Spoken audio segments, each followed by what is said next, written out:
Yo, what's good, Shinobi Nation? Welcome back to Just a Shinobi, the home of the craziest Naruto what ifs.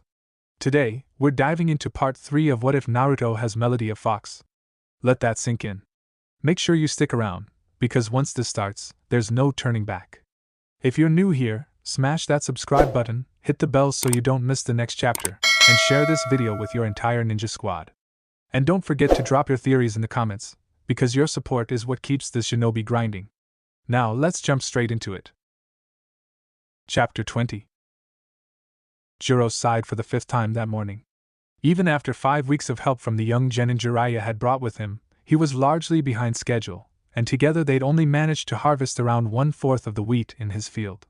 He couldn't blame them, though. The kids were remarkably fast learners, getting the hang of using a scythe in only a week. The first couple of days had been rough. The two of them had constantly hacked and slashed at the grass, tiring themselves out and turning that part of the field into mulch finer than anything currently available in the Fire Country. Their main problem had been that they were being impatient, and were trying to cut too much of the wheat at once. Once he'd shown them the correct technique, however, Naruto and Taiyuya together had managed to match his own harvesting output easily within a few days. The man lifted his head and looked over at the teens working a few hundred feet away to his left. Even if they weren't the quickest or most efficient workers, he had to admire their zeal. They rarely complained about having to do such hard labor in the cold December weather. On the contrary, the two often looked forward to working with the curved blade, claiming that it was possibly the most badass tool they'd ever used in their entire lives. He smiled as the redhead bopped Naruto on top of the head for Kami knows what reason. Admittedly, he'd grown fond of the young shinobi. There was never a dull moment as long as they were awake, and even while they were sleeping the genin somehow managed to provide the adults with some form of entertainment. Just last night, he, Anko, and Jiraiya had been giggling perversely while taking pictures of the two cuddled up against one another as they slept. Taiyuya's head had been resting against the boy's chest, and her arms half encircled him as if he were a big teddy bear. Even from the doorway they could see the copious amounts of drool that was seeping into Naruto's shirt, the fluid literally pouring out of the sleeping girl's mouth like the waterfall in the valley of the end. He briefly wondered if she knew what she was doing, but easily decided that it was an unconscious action. She didn't seem like the type to want to get all cozy with anyone, even if she did have an obvious soft spot for her blonde partner. She was probably just clinging onto whatever warmth she could find, even if he did have a huge fire roaring downstairs. It was pretty damn cool in the upstairs rooms. Being the generous man that he was, he'd reluctantly pulled the two apart to help them avoid an unavoidably awkward and violent morning. Never mind the fact that if Taiyuya killed Naruto, he'd have one less person helping him harvest his field. Lightly shaking his head, he felt his smile drop a bit as he remembered that the teens were still shinobi.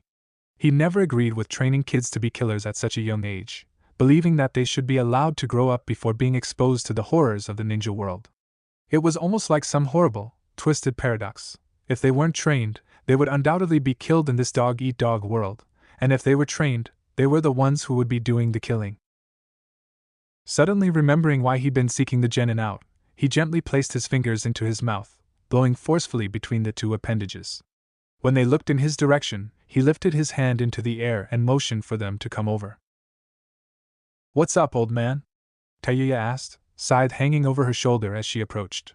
The front of her long-sleeved top was covered in dirt, and looking at the mischievously grinning boy following behind her, Jiro suddenly understood why she'd hit him on the head. Shaking his own head again in mirth, he lifted his scythe and planted the tool handle first into the ground. "How would you kids like to learn a little trick to help this work go a bit faster?" Predictably, both teens' eyes widened to impossible proportions. Naruto was the first to jump forward, dropping his scythe and latching onto the man like a leech. "Really? What kind of trick? Teach us, he yelled, excitement clearly written all over his face. The man laughed loudly, easily pushing the boy back with one hand. Picking up the scythe once again, he turned back towards the field of wheat he'd been working on prior to their immediate arrival. All right. Watch closely, now." The two genin nodded and stared diligently at the scythe, waiting for something to happen. Jiro pulled back the handle of the tool, and with a quick swipe, he cut down a sizable chunk of the grain. Both Naruto and Taiyuya felt themselves sweat drop. "Wow. You chopped a few feet of wheat. Whoop de fucking do." She rolled her eyes for emphasis, crossing her arms in obvious annoyance. He made them walk all that way just to show them how much more weed he could cut down in one swing than they could. Suddenly, her eyes went wide for the second time in 2 minutes as she realized exactly what he'd done. Despite their blades being the exact same size, the older man had somehow managed to chop nearly twice as much wheat down as they could. "How the hell'd you do that?" she exclaimed, ignoring the confused glance she got from her partner. "Huh? Do what?" All I saw was him cutting down a whole bunch of wheat. Just as Taiya had done a few seconds before, Naruto's face lit up in realization. "Oh. Hey, teach us how to do it." Surprised, the redhead turned to stare at the normally dense blonde. She'd usually have to give him a long, watered-down, and detailed explanation before he was able to understand what was going on. Maybe those books he'd been forced to read every week were beginning to pay off. Jiro laughed again, lifting the scythe into the air so that they could see it. "Ah, you noticed on the first try. Good job." He brought the blade to their eye level, placing both hands on the wooden handle of the instrument. "What I did was this." The two of them watched amazed as a long stream of light blue chakra flowed from the pointy edge of the scythe, extending the blade to nearly twice its normal length. "I bet you thought it was something more extravagant, huh? I'm actually just channeling my chakra into the handle, and from there, I force my chakra to mold itself into an extension of the blade. Even though you've probably seen this done before with kunai or swords, I can assure you that this is much more difficult since the blade is long and curved. On the bright side, once you've got this down, any other weapon should be a cakewalk. So, what do you think? Interested?" Looking at him in disbelief, the redhead frowned and removed her scythe from her shoulder. "What the fuck kind of question is that? This is the most amazing shit I've had a chance to learn since we started this trip," she exclaimed, eyes shining despite her scowl. Her frown deepened as she realized something important. "But me and Naruto aren't allowed to use ninjutsu until the 6 months are up." This isn't ninjutsu, there are no hand seals, and this technique doesn't really have a name. It's just like using your chakra to walk on water, and it would also help with your control and stamina." "Well?" The teens exchanged a brief glance, unsure as to whether to believe the man or not. On one hand, he had a point. Technically, the technique didn't really count as ninjutsu. On the other hand, their teachers might not see it that way. Tayuya's eyes narrowed as she realized exactly what she was thinking. Since when did she care what they thought? She was on this trip to get stronger, nothing more, nothing less. If some old bastard wanted to teach her a new trick, then fuck, she'd take what she could get.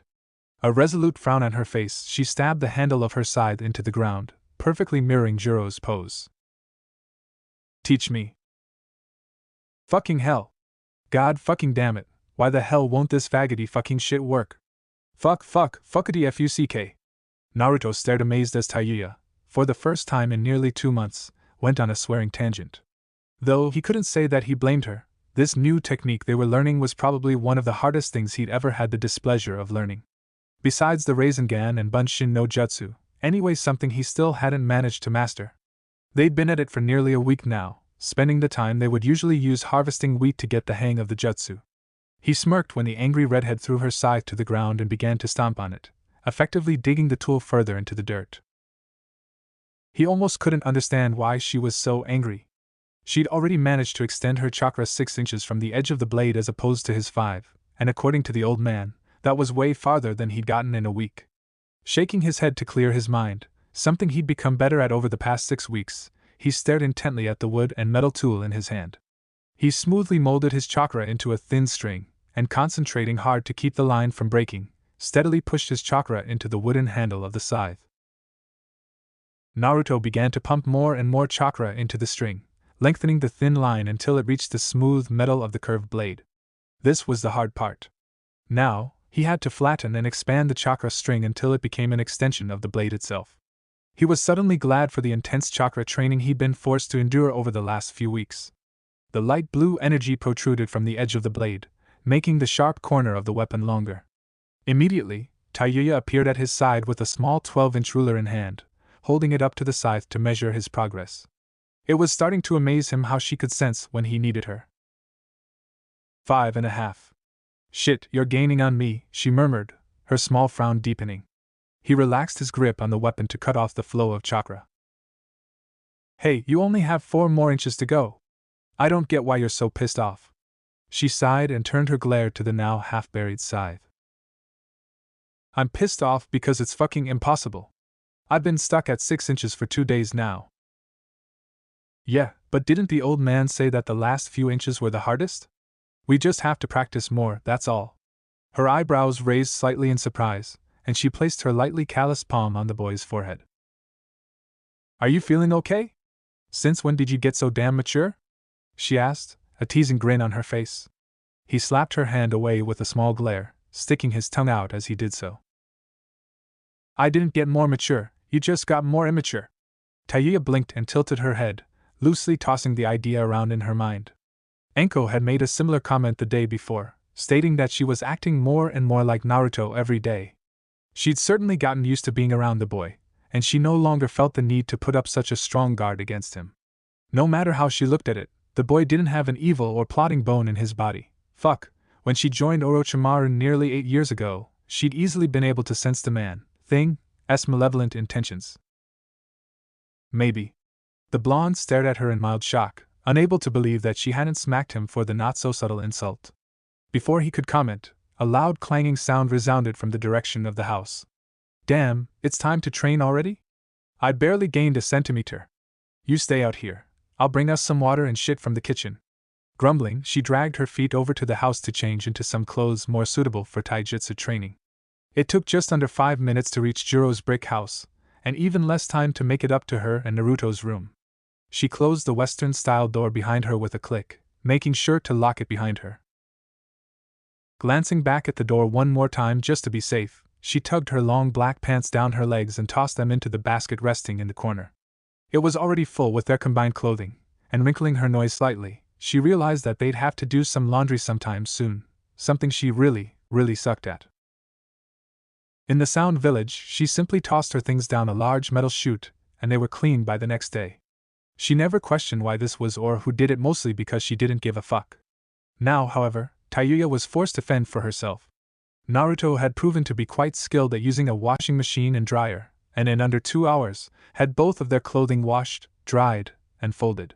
Not wanting to lose to him in anything, she practically demanded that he teach her how to use the large devices or suffer an eternity of pain and agony. Needless to say, he agreed. To her shock, it had been astonishingly simple. Pick your load size, dump in a bit of soap, and then throw your clothes in right after. Although it was a very small and insignificant victory, she'd celebrated and cheered as exuberantly as she would if she'd learned an S-rank genjutsu. A small smile came onto face as she recalled the memory.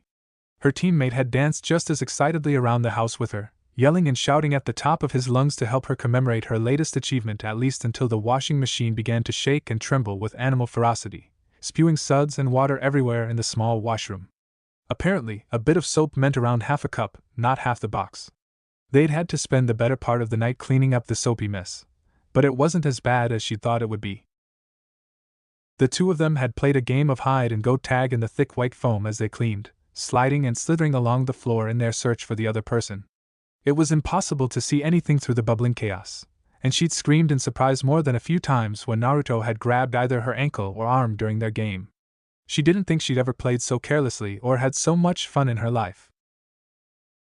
It took a few seconds to realize that tears had been dripping towards the wooden floor below her, some of them landing on the toes protruding from her ninja sandals and others splashing against the polished floorboards of the room. She watched them fall with a sense of detachment, utterly unable to believe what was happening. Why the fuck am I crying?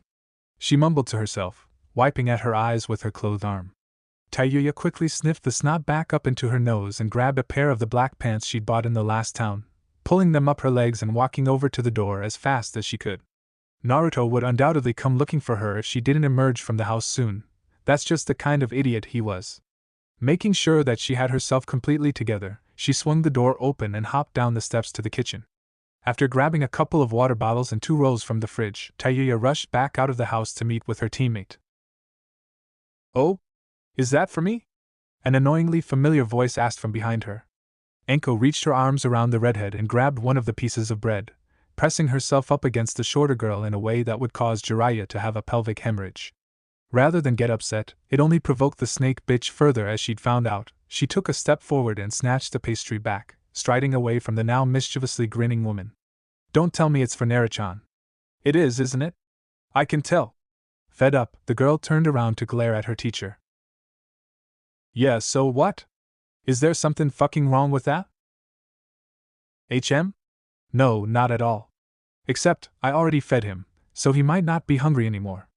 At Tayuya's surprised look, her grin widened and she hugged the redhead to her chest, leaning her own head on top of the genin's. But don't worry, I'm not planning to steal him from you just yet.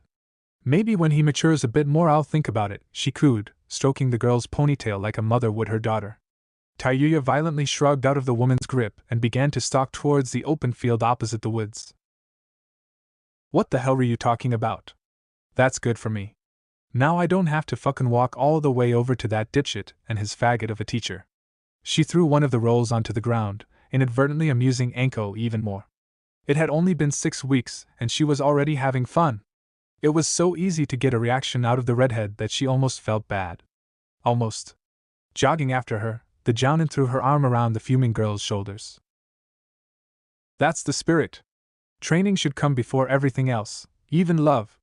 She skipped away just in time to avoid an angry thrust kick to the stomach, grinning that annoying grin all the while. Not bad. If you weren't so sloppy, you might have actually had a shot at hitting me. Tayuya grit her teeth, slowly grinding them together in an attempt to control her anger. Needless to say, the effort was futile, and in a fit of rage she began to attack her teacher in hopes of permanently disabling the jounin. After throwing the rest of the things she held in her hands onto the ground, she launched a powerful roundhouse towards Anko's head, a kick which the woman easily dodged.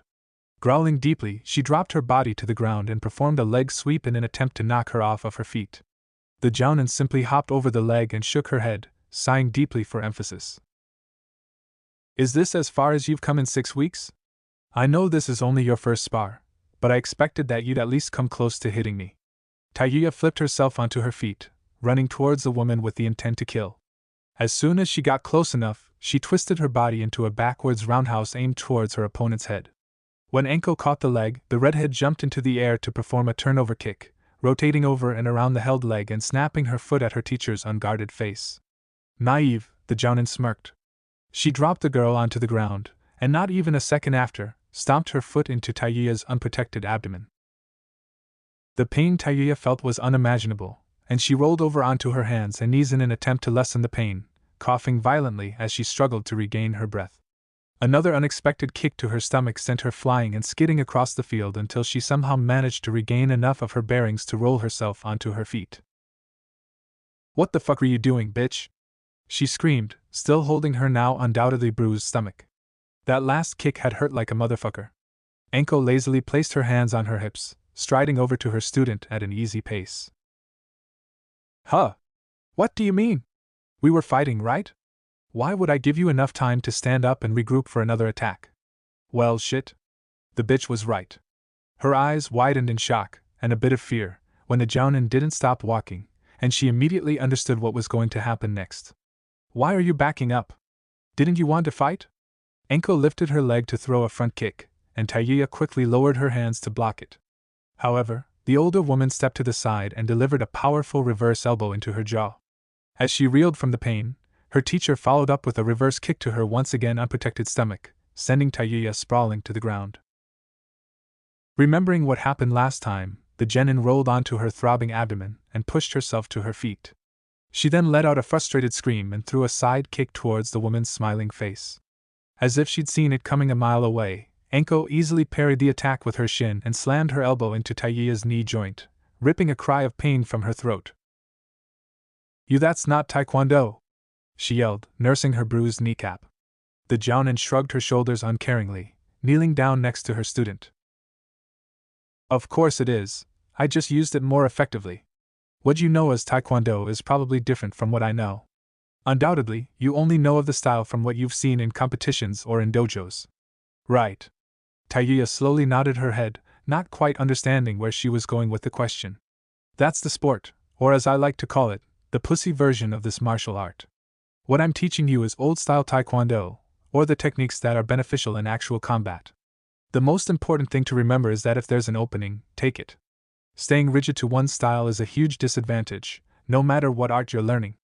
She grabbed the girl around her waist and hefted her up to her feet, letting go when she was sure she could stand on her own. In any case, you probably won't be able to do much practicing today with your knee like that. Let's get some ice for it, and see what the boys are up to. Okay?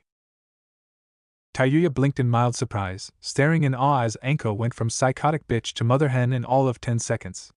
She could only scowl and nod her head dumbly with compliance, limping towards the house with her teacher hot on her heels. Shit, it's cold, Tayuya mumbled, pulling her green jacket closer around herself to ward off the persistent chilly weather. Ever since she was a child, she'd hated the winter months, willing to take the scorching heat of summer over the unforgiving cold of winter any day. Finally fed up with sitting on the hill she and Naruto had so lovingly dubbed Tayuya Mountain. Okay, so it was more her idea than his. The girl hopped to her feet and stretched. I'm going down to the house. There's no way in hell I'm spending my day off in this freezing weather. The blonde at her side only grunted a response, seemingly oblivious to the cool air around them. Although surprising, Naruto was currently reading a book of his own free will. Ever since he discovered the joy of Japanese mystery novels, the boy literally hadn't been able to put them down. Jiro had forced one of the books into his hands, stating that another blonde-haired genin he knew in the past used to love them. So far, he'd read almost a quarter of Edagawa Rampo's mystery horror novels, liking the schemes and plans that the main characters come up with in an attempt to pull off the perfect crime. In the beginning, Tayuya had been overjoyed to see that he was taking an active interest in increasing his knowledge. A dumb ninja was usually a dead one, and though she would never say it out loud, she'd prefer that Naruto stay alive for at least another 30 or so years.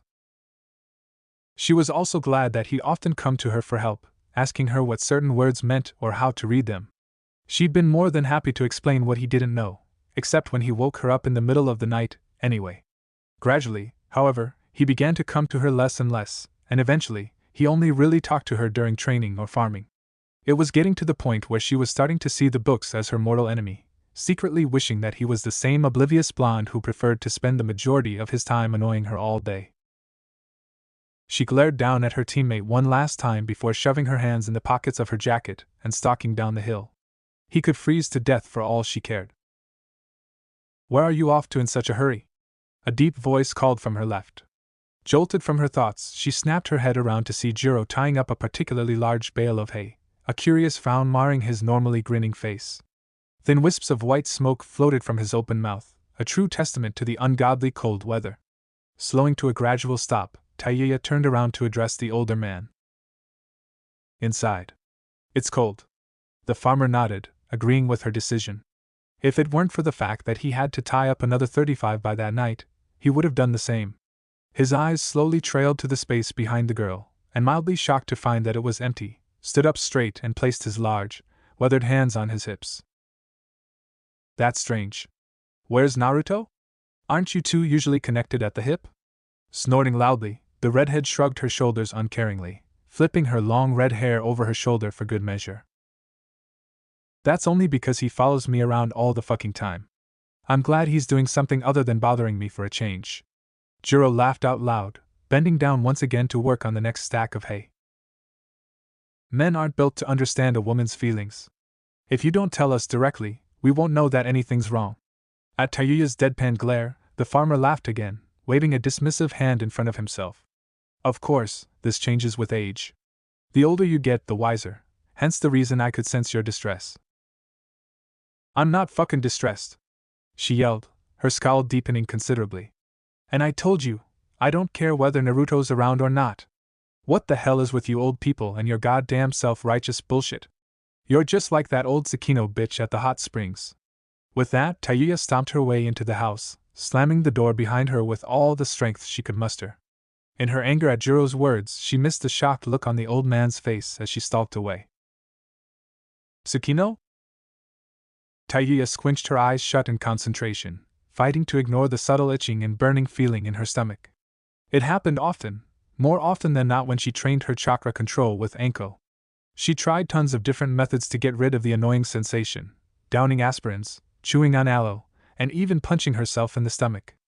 Unfortunately, none of her ideas yielded the desired result, and the last one had left her bedridden from pain for the entire day. Fuck it! She screamed, standing to her feet while gripping her smoldering stomach. The more I try to concentrate, the worse it gets. Are you sure you don't know anything? Anko glanced away from her magazine to look down at the redhead, an annoyed frown spreading across her face. How many times do I have to tell you? Neither Jiraiya nor I can think of any plausible reason for your pains, so until we figure something out, you'll just have to grin and bear it. Before the girl could protest, the Jounin hopped down from the tree, tucking her now closed booklet underneath an arm. It's getting dark anyway, so let's call it a day. With that, she waltzed towards the house at a leisurely gait, leaving a dumbfounded and pissed off Tayuya in her wake. The genin lifted her arm and shot a bird towards her back, sticking her tongue out for added effect. I saw that. 500 extra kicks tomorrow, Enko called without so much as turning around. Tayuya's jaw dropped in surprise. What? Hey! She started to jog after the woman to complain about her punishment, but a sudden influx of pain in her stomach caused her to stop dead in her tracks. Holding a hand over her abdomen, she bent over and grit her teeth in an attempt to lessen the fiery sensation. The pain this time was worse than it had ever been before, and though she would never say it out loud, it was beginning to scare her. A soft hand on her back caused her to jump a bit, and she slowly lifted her head to look into the concerned brown eyes of her trainer. Are you okay? Unable to speak, Tayuya simply shot Enko a heated glare and shook her head. Oh. Right. I guess not. How about a shower? You said the pain usually goes away soon after, right? When the genin nodded, Enko tossed her arm around the younger girl's shoulder in an attempt to help her walk. It's alright, I've got you. Nodding again, the redhead leaned against the Jounin for support, not caring at the moment that she hated her guts. It took the two of them quite a while to make it upstairs to the bathroom, and once inside, Enko immediately stepped out of the bathroom and walked away, confusing the girl even more. She was shocked to find that the woman wasn't trying to take a shower with her, as she so often attempted to do after their training sessions. Another sharp pang in her stomach refocused her on the matter at hand, and stripping down to her birthday suit, she slowly wormed her way into the shower and turned the water on full blast, a move which she quickly regretted. The icy cold blast of water that hit her body quickly made her forget about the simmering heat in her abdomen, and it took every ounce of her willpower not to shriek at the top of her lungs. Luckily, the water quickly warmed up enough to where she didn't feel like a living ice cube. She slowly grabbed her washcloth and soap resting on the rack in the shower and began to lather up, running the rag all over her lightly tanned skin. As she washed, the pain gradually began to lessen, bringing a small, relieved smile to her face. By the time she was finished, she couldn't feel anything at all. Tayuya stepped out of the shower and dried off, reveling in the feeling of being clean. In the Sound Village, she'd only been able to take showers once every few days, even if she trained, fought, or killed during that time. After viciously rubbing her long red hair with a towel, she reached for her night clothes, only to realize that in her haste to get to the bathroom, she neglected to grab something clean to wear. Now, she had two options. One, she could slip back on the clothes she'd used during training and change them as soon as she got back to she and Naruto's room. Or two, she could attempt to slip to their room in nothing more than the white towel hanging sloppily around her neck. Normally, this wouldn't have been such a hard decision except for the fact that she'd slipped and fallen into an especially large puddle of mud made from the copious amounts of rain that had descended the night before. If only she'd gone into the house to change when she had the chance. Cursing under her breath, she tightly wrapped the damp towel around her naked body, covering as much skin as she could with the thin piece of fabric. She cautiously poked her head out of the bathroom, looking both ways numerous times to make sure that no one was coming. Satisfied that it was all clear, Tayuya quickly tiptoed across the hallway and opened the door, stepping inside as hastily as she could. She and Enko had finished early, so Naruto shouldn't be back for another. Hey Tayuya-chan, are you done with the bathroom? Naruto asked from inside the room. The redhead froze in her tracks, eyes widening and towel almost dropping from her nude form. It took her all of 5 seconds to realize that he hadn't even looked up from his book, his attention fully focused on the small leather-bound novel. His unruly blonde hair hung lowly over his eyes, further obscuring his vision, and swallowing the lump that had formed in her throat, realized that she once again had two options. 1. She could slowly back out of the room and return to the bathroom, leaving her with no choice but to put on her muddy clothes so that she could get some fresh ones, not a favorable option. 2. She could hurry over to her bag and hope he didn't notice her state of undress. While risky, it was well worth being able to stay squeaky clean until morning. Tayuya bit her lip in thought. If she didn't make a decision soon, Naruto would look up anyway to see what was taking her so long to answer. And no. Not yet. Just keep doing what you're doing and don't mind me, okay? The blonde grunted a response, turning a page of his book without another word. While she was a little miffed that he was practically ignoring her, she was also glad that she'd be able to slip by unnoticed. Trying to act as naturally as possible, the genin stiffly walked over to her bag and kneeled down in front of it, wasting no time in rummaging around in the large knapsack for any article of clothing that she could get her hands on. It only took a few seconds to find something suitable to wear, but to her, it seemed like hours. The fact that he could look up at any time only added to her panic, yet in a way, she sort of wanted him to see her. At least then he'd actually pay her some sort of attention. Besides, what did it matter if he saw her or not? She'd been naked around her teammates plenty of times in the past during missions, and it wasn't as if she had anything in particular to hide. A body is a body. Once you've seen one, you've seen them all, and based on what she'd heard of Naruto's famous Oiroku no Jutsu, he'd seen plenty of nude females in his lifetime. On top of that, she wasn't even naked. While thin and tiny, the towel easily covered both of her more private areas. Why the hell was she so embarrassed? Shaking her head lightly in confusion, she hopped to her feet and began to speed walk towards the open door, thoroughly relieved at the fact that she had managed to escape unseen. Just as she reached the doorway, a small grunt was heard from her teammate. Tayuya-chan, what's an ex-high-by-tyenist? Tayuya froze mid-step in shock. What? She stuttered, unable to believe her ears. Naruto's face scrunched up in thought as he studied the novel in his hands. An exhibitionist. What is it? The girl swallowed loudly, feeling her heart thump painfully in her chest. Seriously, what were the chances? Someone up there obviously had it out for her. Not a completely outrageous idea, considering how many innocent men and women she'd killed in her time as Orochimaru's personal bitch. Oh, well, it's a person who does things on purpose to get attention. Usually by exposing themselves to other people. The blonde slowly nodded his head in understanding, placing his nose back in the leather-bound book much to her relief. I see. People like that are gross, don't you think? Tayuya winced lightly at the comment, remembering how she had considered allowing Naruto to see her scantily clad form in order to gain his concentration. Now she was sure of it, someone was definitely fucking with her. Yeah? I'm gonna go brush my teeth. With that, she hurriedly slipped out of the room and closed the door behind her. Glad to have successfully escaped without being seen, for sure this time, she leaned her back against the door and let loose a tired sigh, lowering her head until her long red locks brushed the tops of her uncovered thighs. Phew, that was a close one. Too bad you forgot to grab a change of clothes beforehand, huh? A positively evil voice said, causing the hairs on the back of the genin's neck to stand up. She snapped her head to her left to see a widely grinning Anko staring at her with a look as devilish as Orochimaru himself.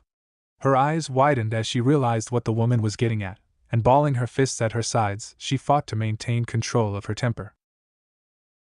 You set me up. The jounin opened her eyes wide and placed a delicate hand over her heart, gasping loudly for added effect. What? She questioned, unable to completely hide her smirk. Are you saying that I purposefully planned for you to forget your night clothes so that you'd have to walk half naked into your room to get them, knowing full well that Naruto-chan would be there waiting to use the bathroom next? When Tayuya grit her teeth in anger, Anko shrugged her shoulders and smiled again. You're right, I did. Consider that your punishment for flipping me off earlier, though I have to say, you got off relatively easily. I didn't expect Naruto-chan to completely ignore you. Has he lost interest in you already? It's only been 3 months. The genin's eye twitched ever so slightly, the only clue that her teacher's words had hit a nerve. Quickly hardening her gaze, she walked into the bathroom before turning around to meet Anko's amused gaze. Fuck off. She slammed the door shut, reveling in the small amount of satisfaction she got from the action. Sure, it was a bit immature, but she was still 14. As far as she was concerned, it was perfectly normal. Still, maybe the bitch was right. Maybe he had gotten bored of her during their time together. It wouldn't be the first time she'd been abandoned by someone she thought well of. Orochimaru was the latest example of that. Tayuya sighed deeply for what felt like the 100th time that day. Rather than jump to conclusions like Anko probably expected her to, she resolved to talk to Naruto about it right after dinner.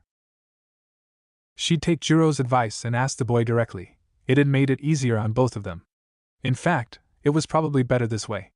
From the beginning, they were from 2 totally different worlds. He was born in the light, and she was born in darkness.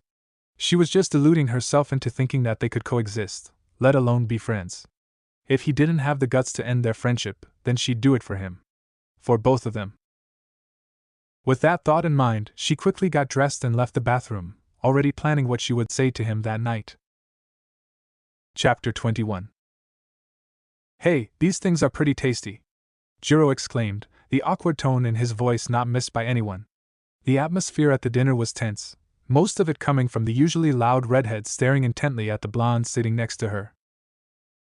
Amazingly enough, the boy didn't even seem to notice her gaze, instead continuing to read through a particularly thick scroll that he'd received from Jiraiya that afternoon. Noticing the pleading look from the old farmer, Enko smiled uneasily and continued the conversation. Oh yeah, they are. Even though it's hard to believe, Taya-chan actually made them herself. Surprised, Jiro glanced down at the skewered dumplings. Because it was dango, he'd automatically assumed that Enko had made them.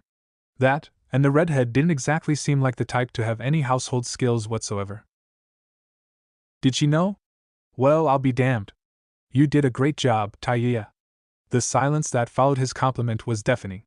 The girl hadn't so much as flinched at his words, instead opting to continue her cross-examination of the boy to her left. Sighing, the old man turned his eyes towards Jiraiya, issuing the silent command for him to try to get the teens to talk. Oi, Naruto, why don't you put that thing down for a while and try some of this food? It's pretty good. Rather than answer, Naruto grabbed one of the skewers and pulled a dough ball off of the wooden stick with his teeth. Shortly after, he stood from the table and began to walk towards the living room.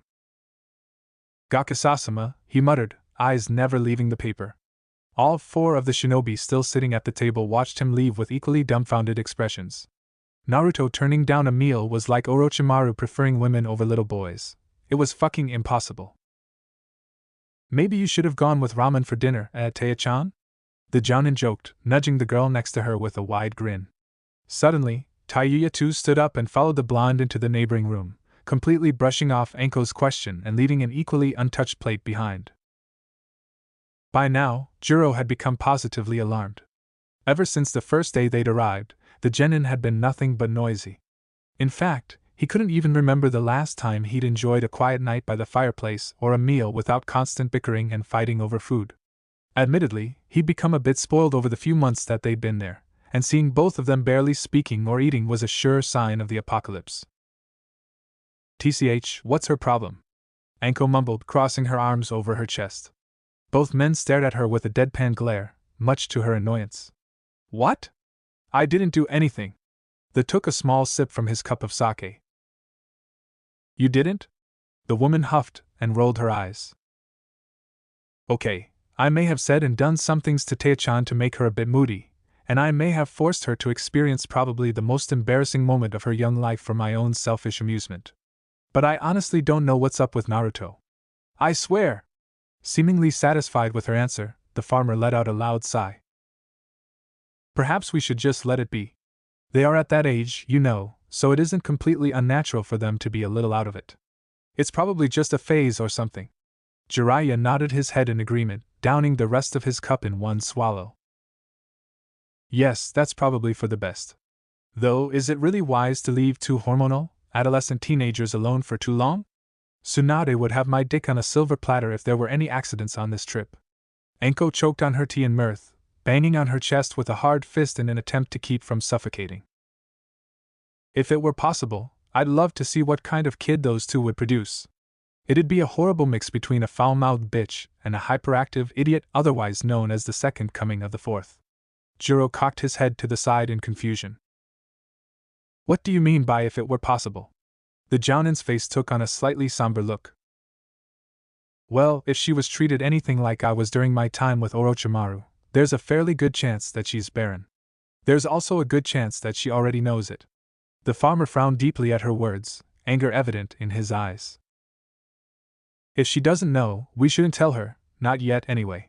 The last thing we need is for her to hold herself back any more than she already has. Jiraiya snickered from his position next to Jiro. Why, Jiro, you almost sound as if you're concerned about Tayuya. Shut up. Tayuya watched Naruto read from her spot in the doorway. His eyes were focused solely on the roll of paper in his hands, eyebrows furrowed in obvious concentration. His entire oblivious demeanor was pissing her off. It positively amazed her that he hadn't felt her eyes on him during dinner. She'd been told dozens of times by former subordinates and victims alike that her gaze could be felt from miles away, piercing and scaring the shit out of anyone it happened to land on. Even now she was concentrating all of her energy into her glare, hoping he'd look up long enough for her to say what she wanted to. Unfortunately, the longer she stood there, the less she wanted to talk to him. The blonde's aura was starting to become more and more unapproachable, seeming to literally push her further out of the room. What would he say when she cut off their friendship? Would he be sad? Or would he just shrug and go back to reading the scroll? Unable to take the pressure, Tayuya took a hesitant step back. Shit, she felt weak. Fucking around with Naruto had probably messed her up for good.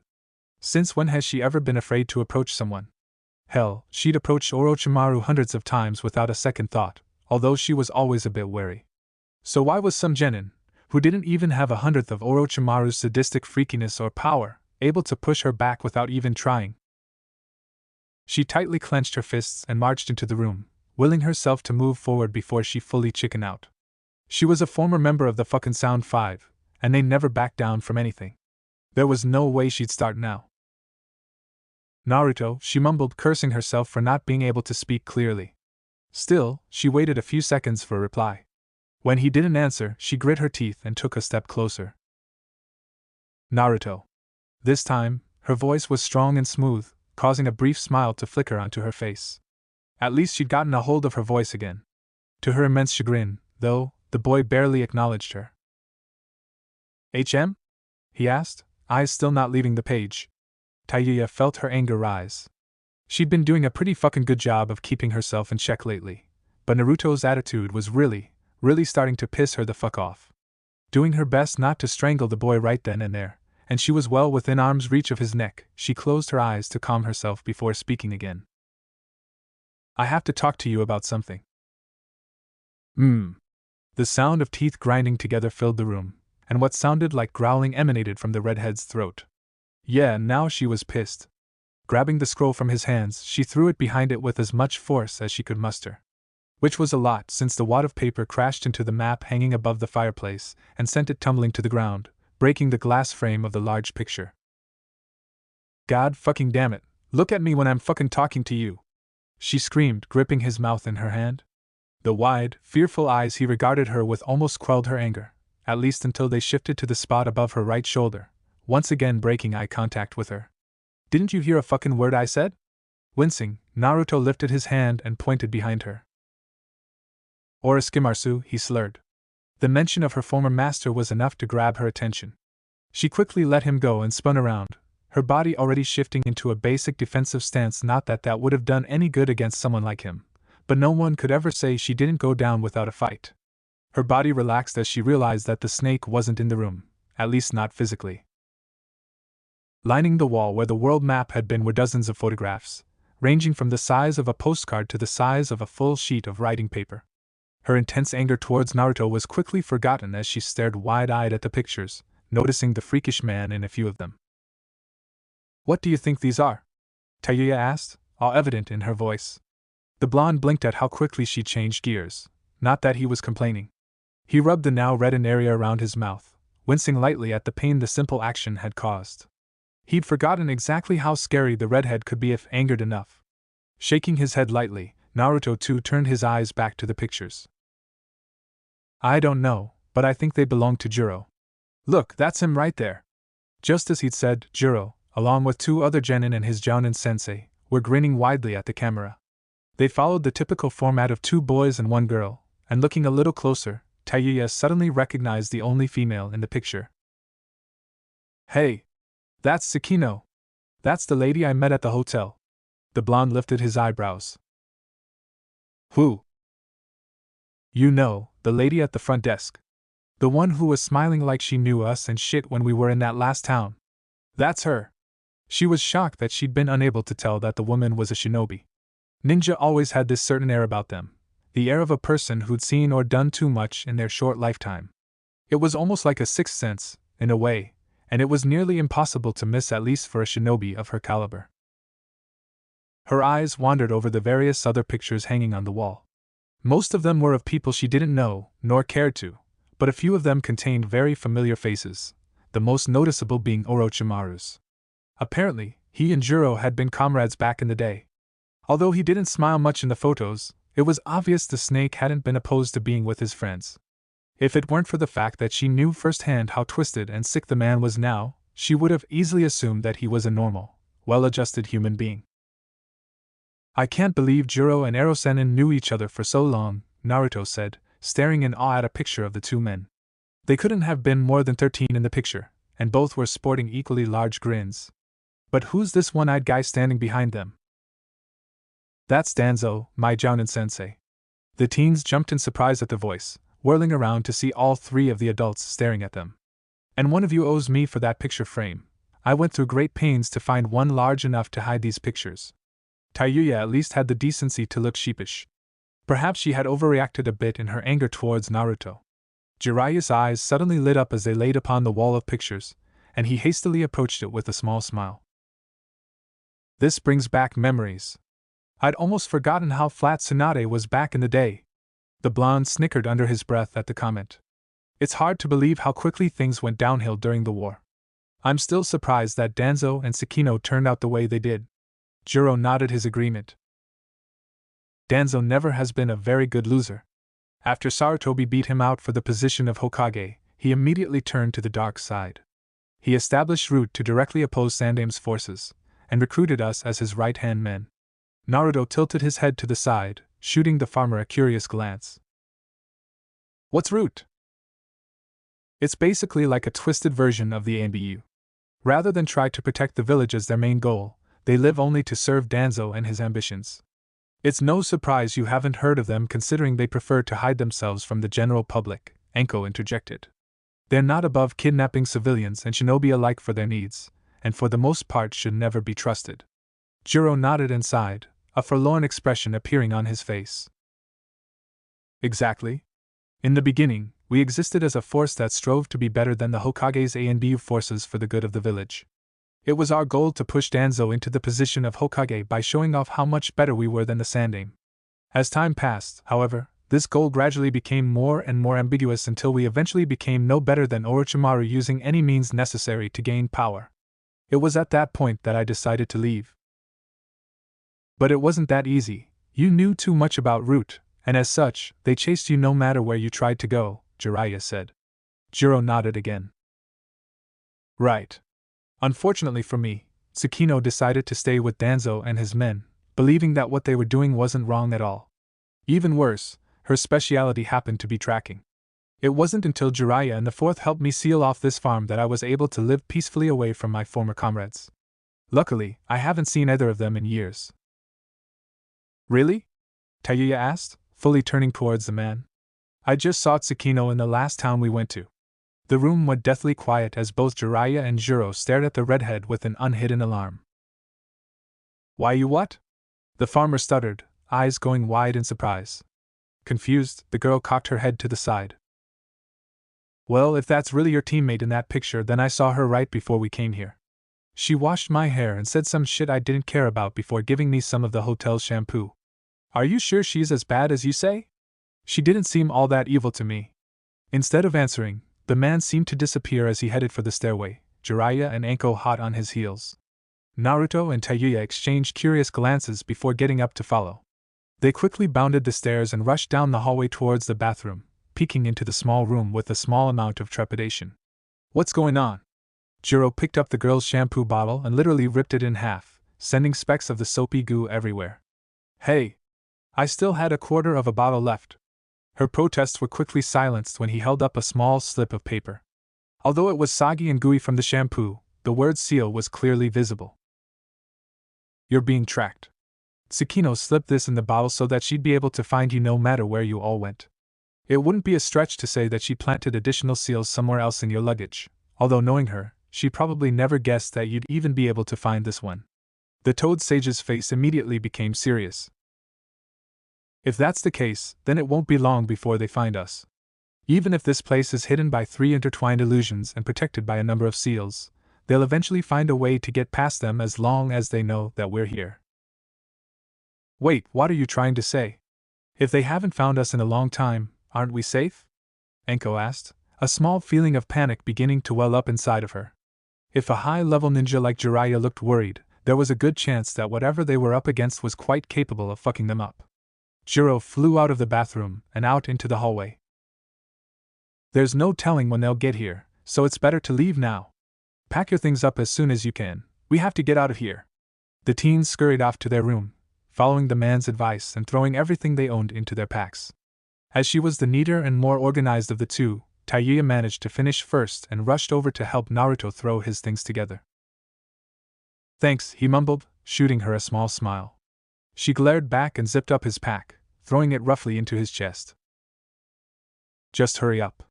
The blonde stared after her with a confused frown, watching her lithe figure as she disappeared through the doorway with her pack slung around both shoulders. Now that he thought about it, she'd been angry about something a little earlier. He racked his brain for any reason whatsoever, but couldn't think of anything he'd done that might have to upset her. In fact, he hadn't even talked to her much lately. Naruto! Coming, geez! He shouted back, slinging his pack on. He jogged out into the hallway and down the stairs leading to the front door. Everyone else was already waiting by the large slab of wood, scrolls and backpacks hanging off of every available limb. It's about time. Come on, this way. He led them outside of the house into the night, using a lantern to light their path. Enko followed directly behind him, and Jiraiya brought up the rear just in case of a surprise attack. I still don't understand what's going on, Enko muttered as she walked behind the man. Why are we escaping? Isn't this place sealed off somewhere? Jiraiya let loose a tired sigh. Somewhat. To tell you the truth, we're not where you think we are. Taiuya glanced back to look at the older man. What the fuck's that supposed to mean? It's a bit hard to explain. While we're still in the fire country, we're not nearly as close to Konoha as it seems. The seal I activated when we first arrived instantly transported us across the entire country to Jiro's farm, but also kept us in the same place. By now, both teens and Enko's heads were swimming. Nay, Erosenin, have you finally gone crazy? How can we be in two places at once? That's why I said it was hard to explain, brat. This farm's actual location is closer to the Earth country, but the area it's sealed in is located near the Wave country. Enko slowly nodded her head, beginning to understand what he was saying. Basically, this area overlaps the area we came in at. The let loose a relieved sigh. Finally, someone gets it. Now, here's where things get a little trickier. Although Tsukino knows where the seal's location is, she can't use it to teleport directly here. However, she can break and dissect them to find out where we actually are. These seals are no pushovers, though they were made by the same man who managed to seal the most powerful of the 9 bijou into an infant. Even someone as skilled as she would need a couple of months to take apart and decipher all 3 of the security seals, not to mention the travel time to get from there to here. Taiuya blinked a few times to process the information. If her head was hurting from all of that, she hated to imagine how Naruto felt. So? Where are we going now? The redhead asked, turning forward once again. Jiro glanced at them from over his shoulder. To the exit. The 4th placed an emergency escape seal somewhere around here just in case something like this happened.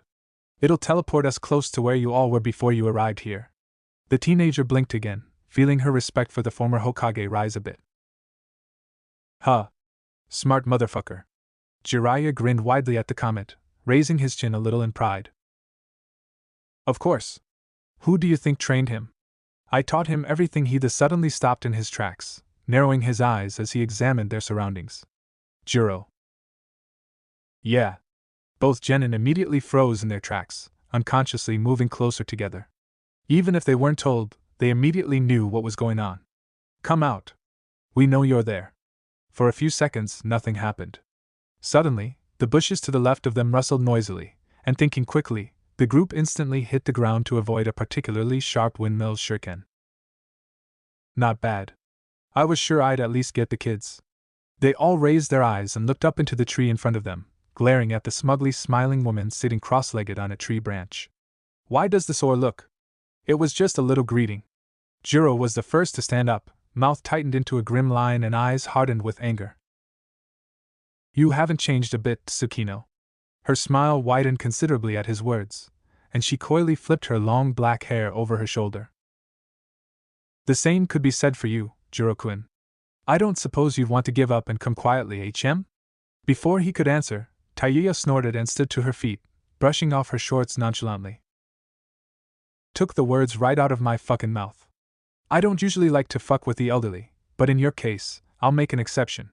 All present could literally see an anger mark appear on the woman's head, and her smile noticeably became more forced.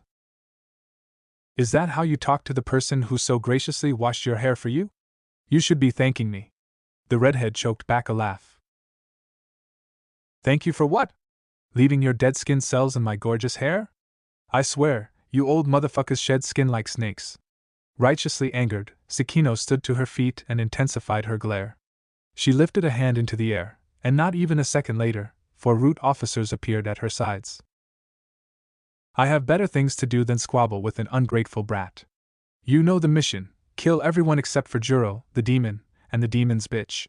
Juro cursed under his breath and turned to the others, hands already reaching inside 2 of his many large weapons pouches.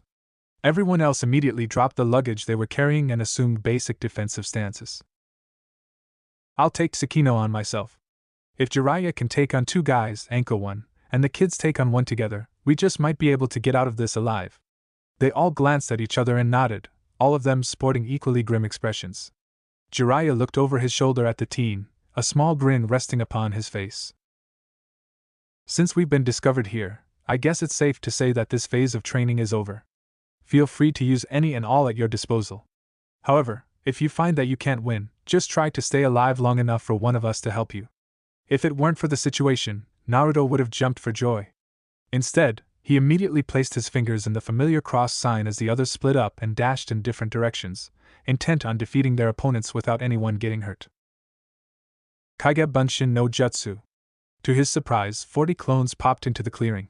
It had been his intention to only make 10, but he shrugged and commanded his to attack the lone enemy standing in front of him. The more the merrier. However, the root officer just shook his head in mirth, assuming a loose taijutsu stance as the Sea of Blonde approached. He'd heard all about how Naruto just spammed that one jutsu over and over, and how much he sucked at basic hand-to-hand combat. Dispersing the Bunshins would be nothing more than a warm-up to him. As the first clone approached, his smirk widened as he thought about how easy this would be. According to reports from other root operatives, Naruto's main battle plan was to charge in headfirst and attack. So far, things seem to be going according to plan. Doton Retsuda Tensho. Tayuya yelled out, slamming her hands onto the ground.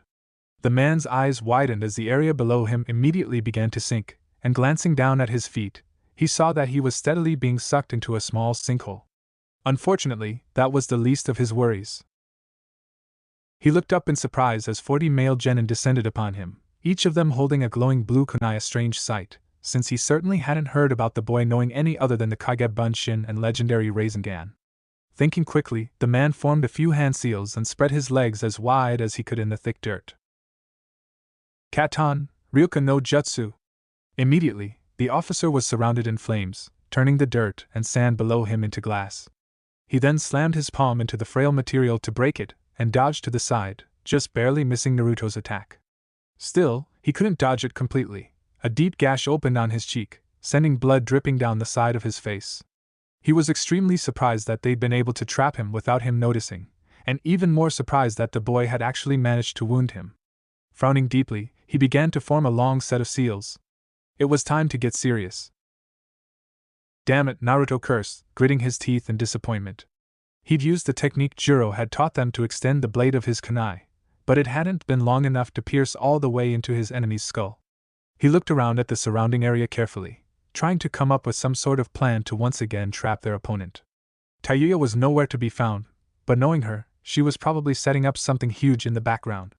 For the time being, he decided to pull his shadow clones together and wait to see what she would do. Things with Anko weren't going nearly as well.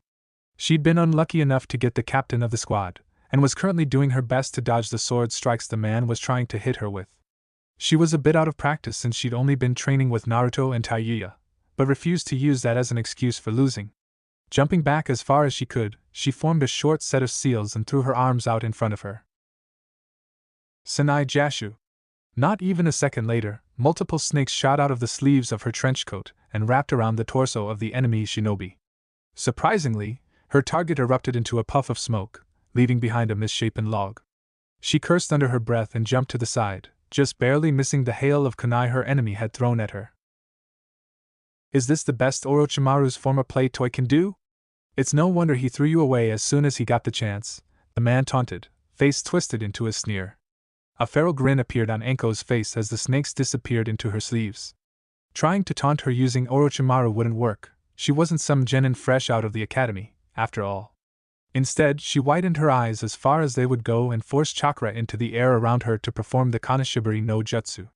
Although it wouldn't be as effective against a battle-hardened shinobi, it still gave her 1 or 2 seconds to proceed with her attack. Moving as quickly as she could, she teleported directly in front of him and launched a powerful knee into his chin. Before he could react to the blow, she spun around and used the heel of that same leg to roundhouse him quite powerfully in the jaw. As he flew, she kneeled down to build more power to her legs. Not yet, she ground out through grit teeth. Flipping into the air, she twirled gracefully through the sky, fully intending to stomp his head into the ground and kill him. However, she didn't count on the man being able to move in midair. Her eyes widened as he launched a kunai tied to a piece of rope towards an adjacent tree, using it to maneuver himself just out of her way. He easily flipped and landed a few yards away, smirking arrogantly at her while wiping a small bit of blood from the corner of his mouth. Weak. If that's all you can do, this will be a very short battle. Anko matched his smirk with a crooked one of his own, digging her hands into the deep pockets of her coat. Now that she'd lowered his guard a bit, she could break out the real techniques. Oh? Come on, then. Before moving, she shifted her eyes to check on Jiraiya.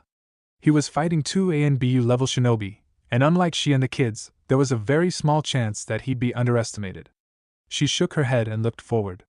She didn't have time to worry about him, she needed to concentrate on her own fight. Just as she predicted, the 2 root officers were going all out against the Toad Sage. They launched jutsu after jutsu at the man, but annoyingly, he either countered or dodged each of their attacks. The worst part was, it seemed as though he wasn't even trying. How boring. If I'd known you 2 would be this bad, I'd have taken on all 4 of you by myself. With that, his hands flew through a set of seals, and taking a deep breath of air, he launched a huge fireball towards his opponents.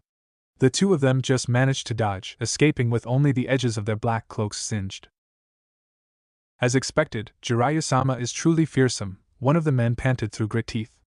Sweat was literally pouring off of his face, and there were various spots of dirt on his clothing. The second man nodded his agreement, placing his hands together to form seals. Yes, it looks like we'll have to go all out. Futon de Tapa. He took a large breath of air and blew it out in Jiraiya's direction, sending the older man flying into the treetops. The 2 officers exchanged victorious grins before jumping into the trees to finish the job. They were only idly aware of the battle raging a few dozen feet away. Tsukino easily tilted her head to the side, perfectly avoiding a couple of sloppily thrown kunai. Dodging his attacks were incredibly easy, and she lightheartedly wondered if she had gotten better or if he'd gotten worse. Granted, Jiro had never had the best aim, but this was getting ridiculous. Come now, Jiro-kun, has it really been that long since you've trained? You're breathing hard already. True to her words, the man was leaning heavily on his knees, taking deep gasps of breath in an attempt to steady his heart. He'd thrown dozens of kunai at her, but she dodged and danced around every single one of them, not that he didn't expect that to happen since he hadn't trained in a while. Strangely, she barely tried to attack him back, opting to toss a few of his own kunai back at him rather than use her own. He frowned and reached into his pouches for more weapons. What's wrong? Why aren't you fighting? The woman laughed loudly, throwing her head back in an exaggerated fashion. Why should I? Those kids could probably put up a better fight than you are right now. If you don't do something good soon, I just may fall asleep standing up. To be honest, it feels like I'm fighting Takashi all over again. Jiro grit his teeth in anger as she brought up their deceased teammate. Shortly after the 3 of them had formed route along with their Jounin sensei, he'd been sent on a mission to gather information about the Stone Country's battle plans. While he had been able to gather and deliver the information to Danzo, he'd died not even a day after from the extensive wounds he'd received from the enemy. Jiro had never quite forgiven his teacher for sending Takashi when he or Tsukino would have been a much better choice, and he'd been outraged when the man had called it a necessary sacrifice. It was just one of many reasons why he'd left the organization. Takashi has nothing to do with this. Don't bring up his name and allow him to rest in peace. The woman shrugged lightly, boredly digging into her ear with her pinky finger. Whatever, he was a loser anyway. Before the last word left her lips, a kunai whizzed by face, barely giving her enough time to move her head out of the way. There you go! Now you're getting serious. Come, Jiro-kun, show me how much you've grown. A short distance away, Anko and her opponent were engaged in a fierce taijutsu battle. They exchanged kicks and punches at a speed barely visible by the naked eye, and both were becoming equally bruised by each other's blows.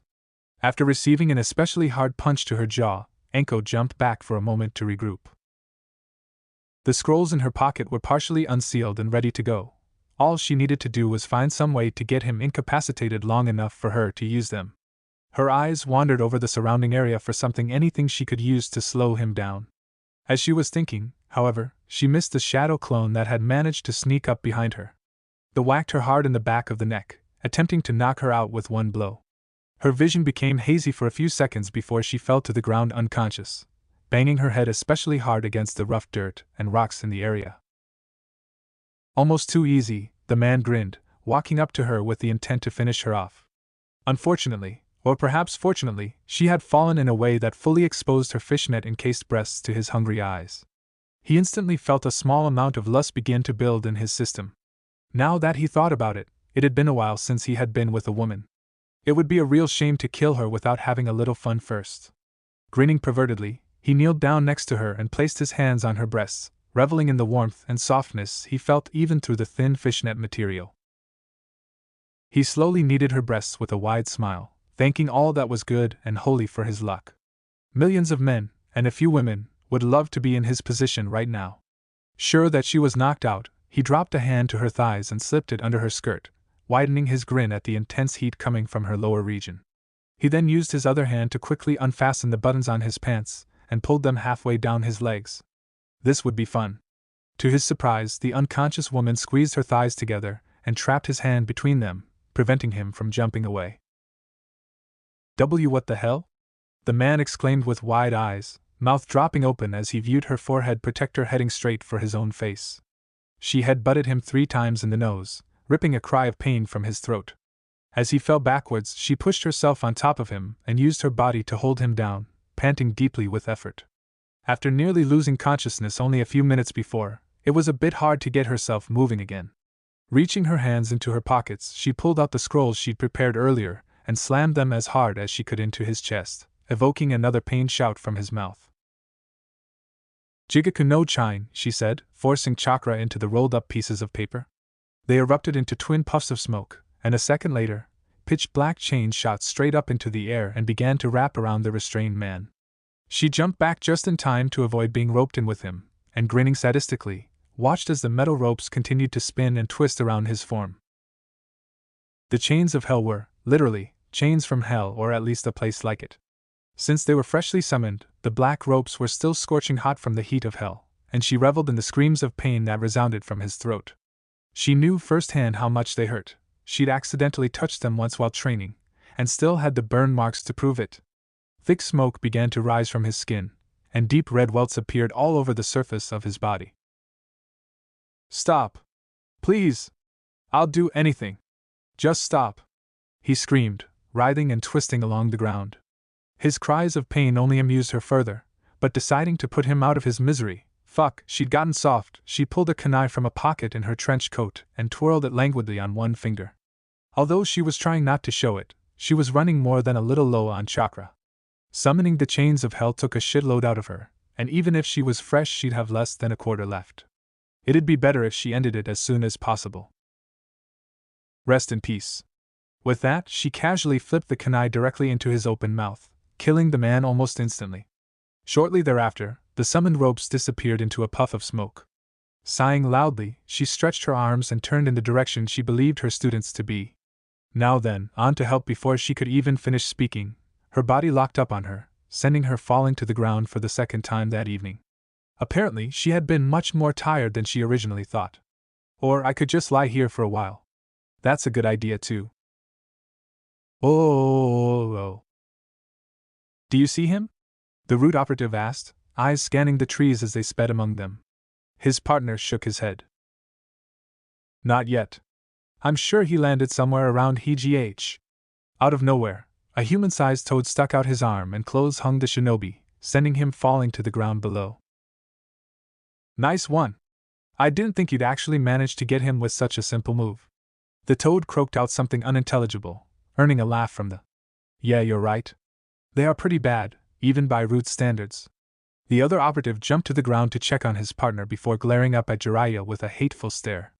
He placed his hands together and formed a set of seals, taking a deep breath as he neared the end of the sequence. Futon de Tapa! He yelled, shooting another wave of air at the older man. To his morbid surprise, the frog poofed out of existence, but Jiraiya only shook his head in mirth, closing his eyes in obvious disappointment. Fool me once, shame on you. Fool me twice and you're doing pretty well. But how? Sannin pointed to his feet. Chakra.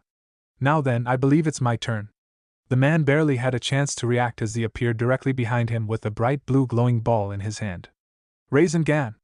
Luckily for him, he just managed to hop out of the way with his partner in tow. Unluckily, his partner's forearm was caught by the jutsu, leaving a very pronounced gash running lengthwise along his arm. Ack! He shouted, eyes squinching shut in pain. Just as he'd heard numerous times from higher-ranking members of Root, the Raisin Gan was something to be feared, even if it so much as grazed you. He motioned for his teammate to put him down and turned to face the. You'll pay for that. Thankfully, the swirling ball of chakra had hit his left arm, so he used his remaining good arm to reach into his kunai pouch and throw 5 perfectly aimed projectiles at Jiraiya's head. What? Is that it? I'm insulted, he pouted, watching the weapons approach. However, the grin that appeared on the injured man's face instantly put him on edge. Shuriken Kage Bunshin no Jutsu. The amount of shuriken instantly multiplied to 60, and just as he was about to dodge, the other Root officer appeared behind him, kunai ready to strike. What he didn't count on was Jiraiya having time to perform a quick set of seals as a defensive measure. Hari Jizo. The officer let out a yell as his hand made contact with the many spikes protruding from the Sannin's form. The shuriken too were deflected by the defense, flying off in a multitude of different ways as they clanged harmlessly against Jiraiya's heart and mane. Now the both of you have lost the use of one of your limbs. Aren't you glad? Jiraiya smirked, returning his hair to its original state. Rather than the man becoming angered like he expected, he laughed under his breath, one hand raised in the customary sign for building chakra. Of course I am. You fell right into my trap.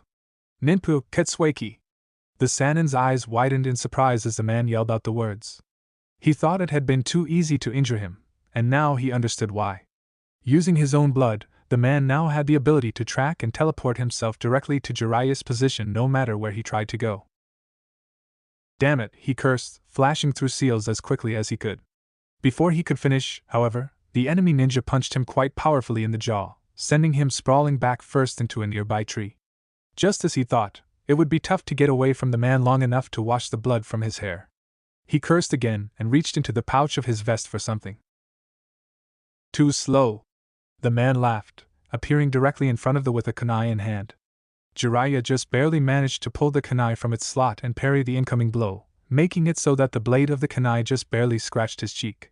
The Root officer scowled and jumped back to gain some distance. Not bad. A normal shinobi would be dead by now. This jutsu is a technique that is impossible to avoid. Even if you somehow are able to dodge a few of my attacks, in the end, you will die. To illustrate this point, he teleported himself next to the older man and attempted to bring a kunai down right between his eyes. You're the one that's too slow.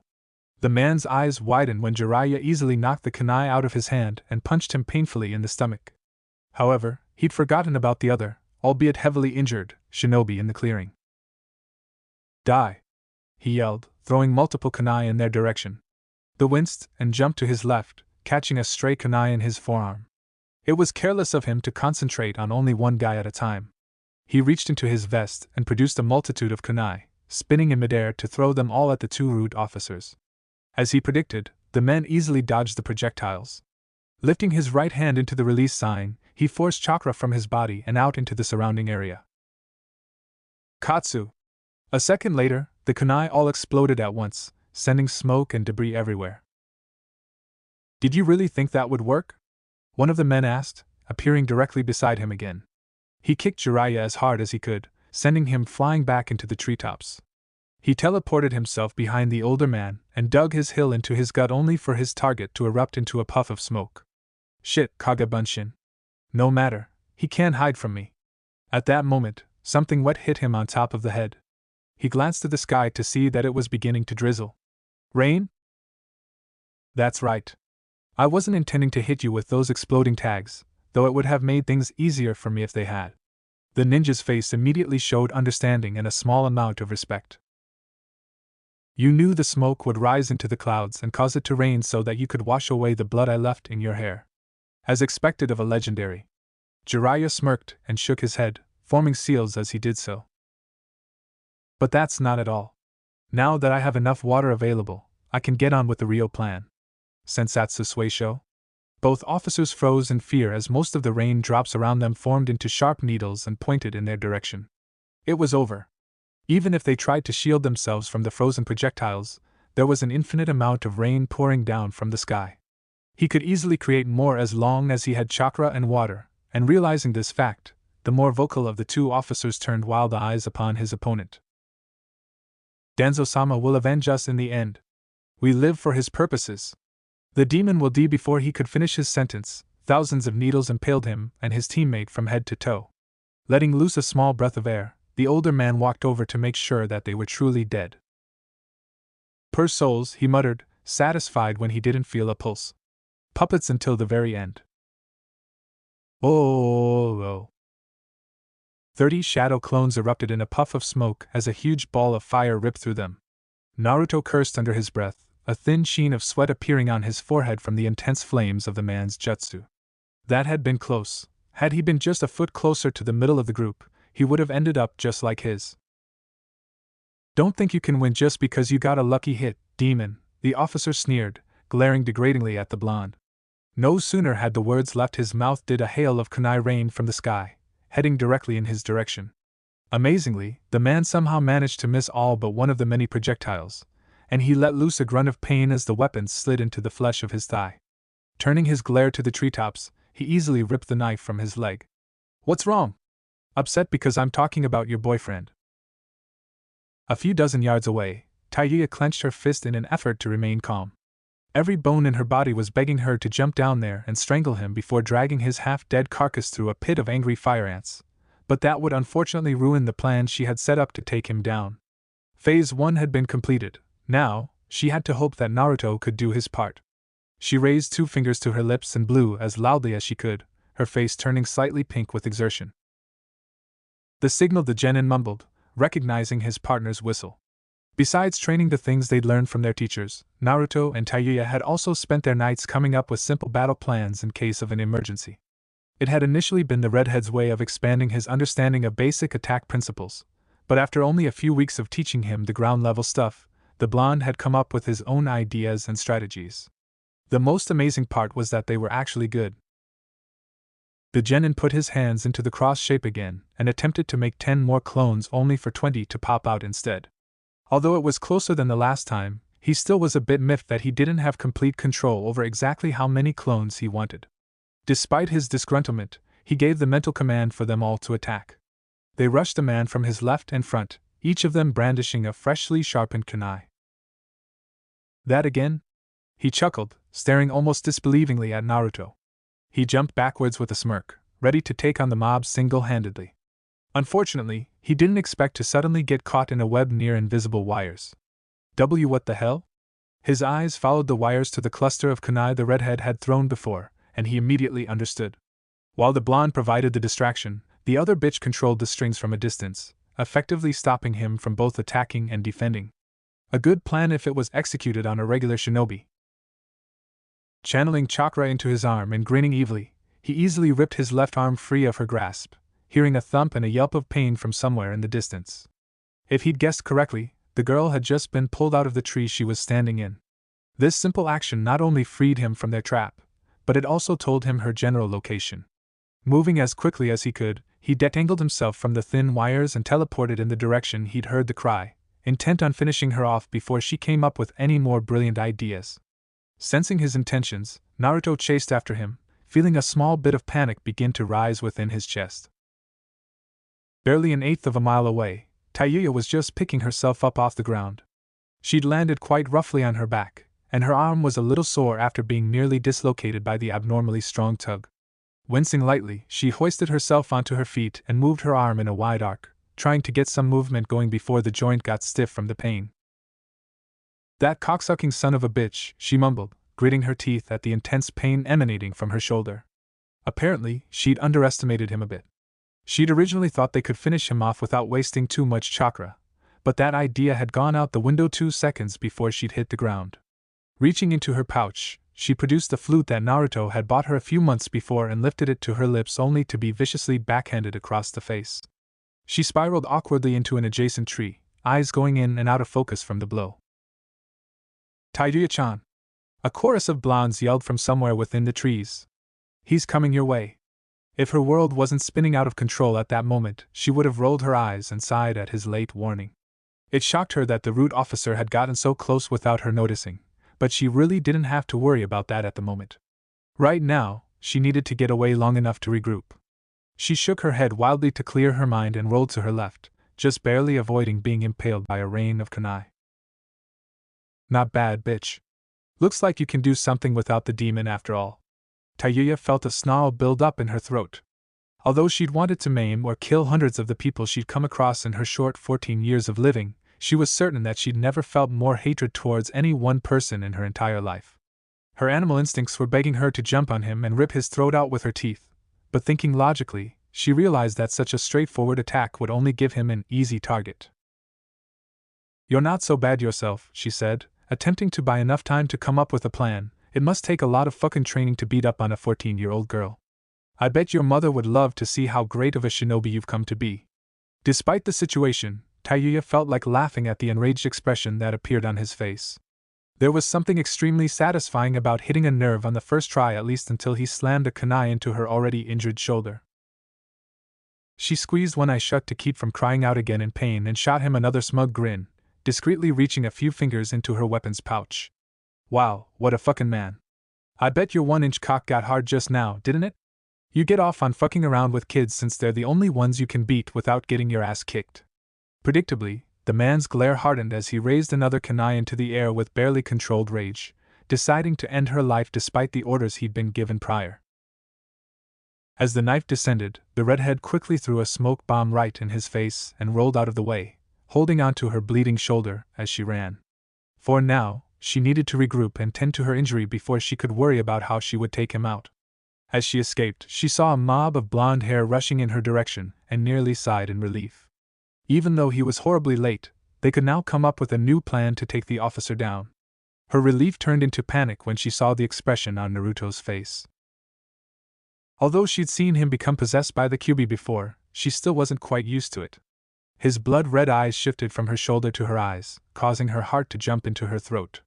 She knew what he was thinking, and despite wanting the man to die a horrible and bloody death, she didn't want it to happen like this.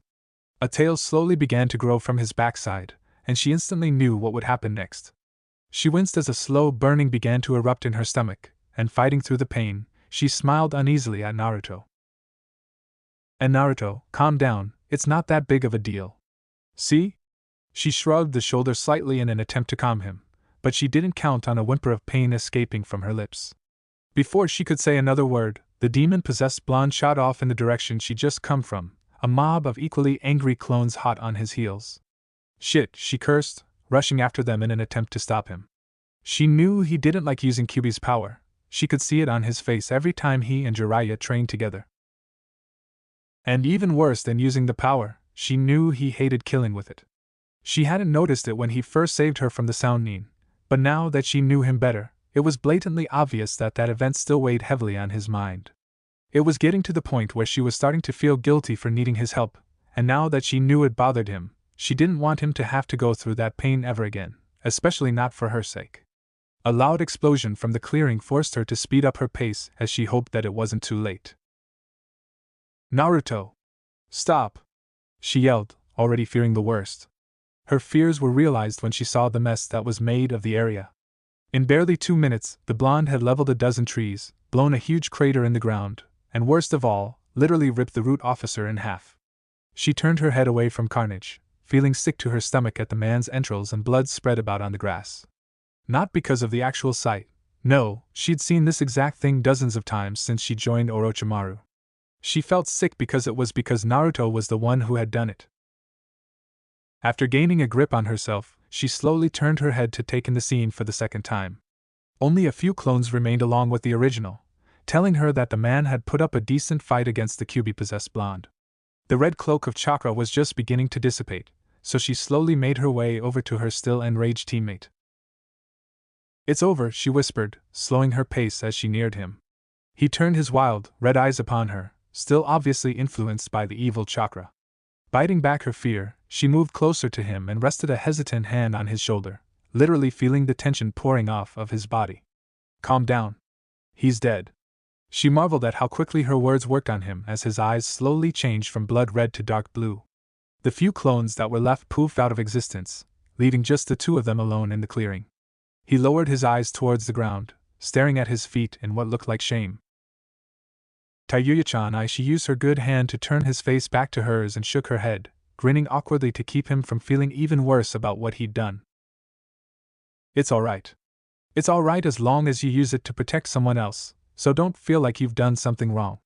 He wrenched his head from her grip and turned his gaze back towards the ground, face balling up in anger. "It's not okay. I couldn't protect you.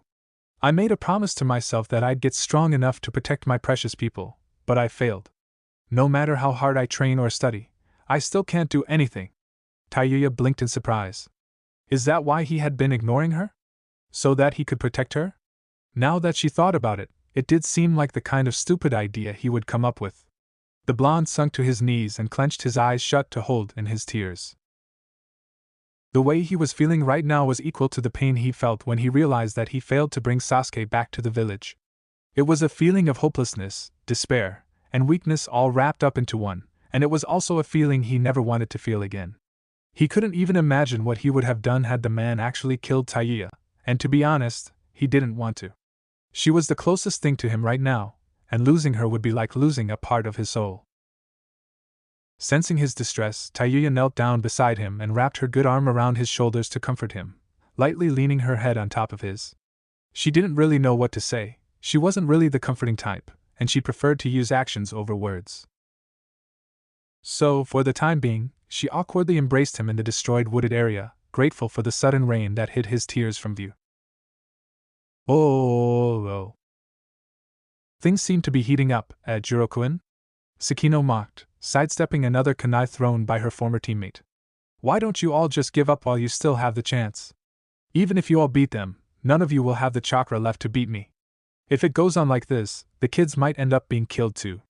You don't want that, do you?" At that moment, he suddenly understood why she hadn't really attacked him.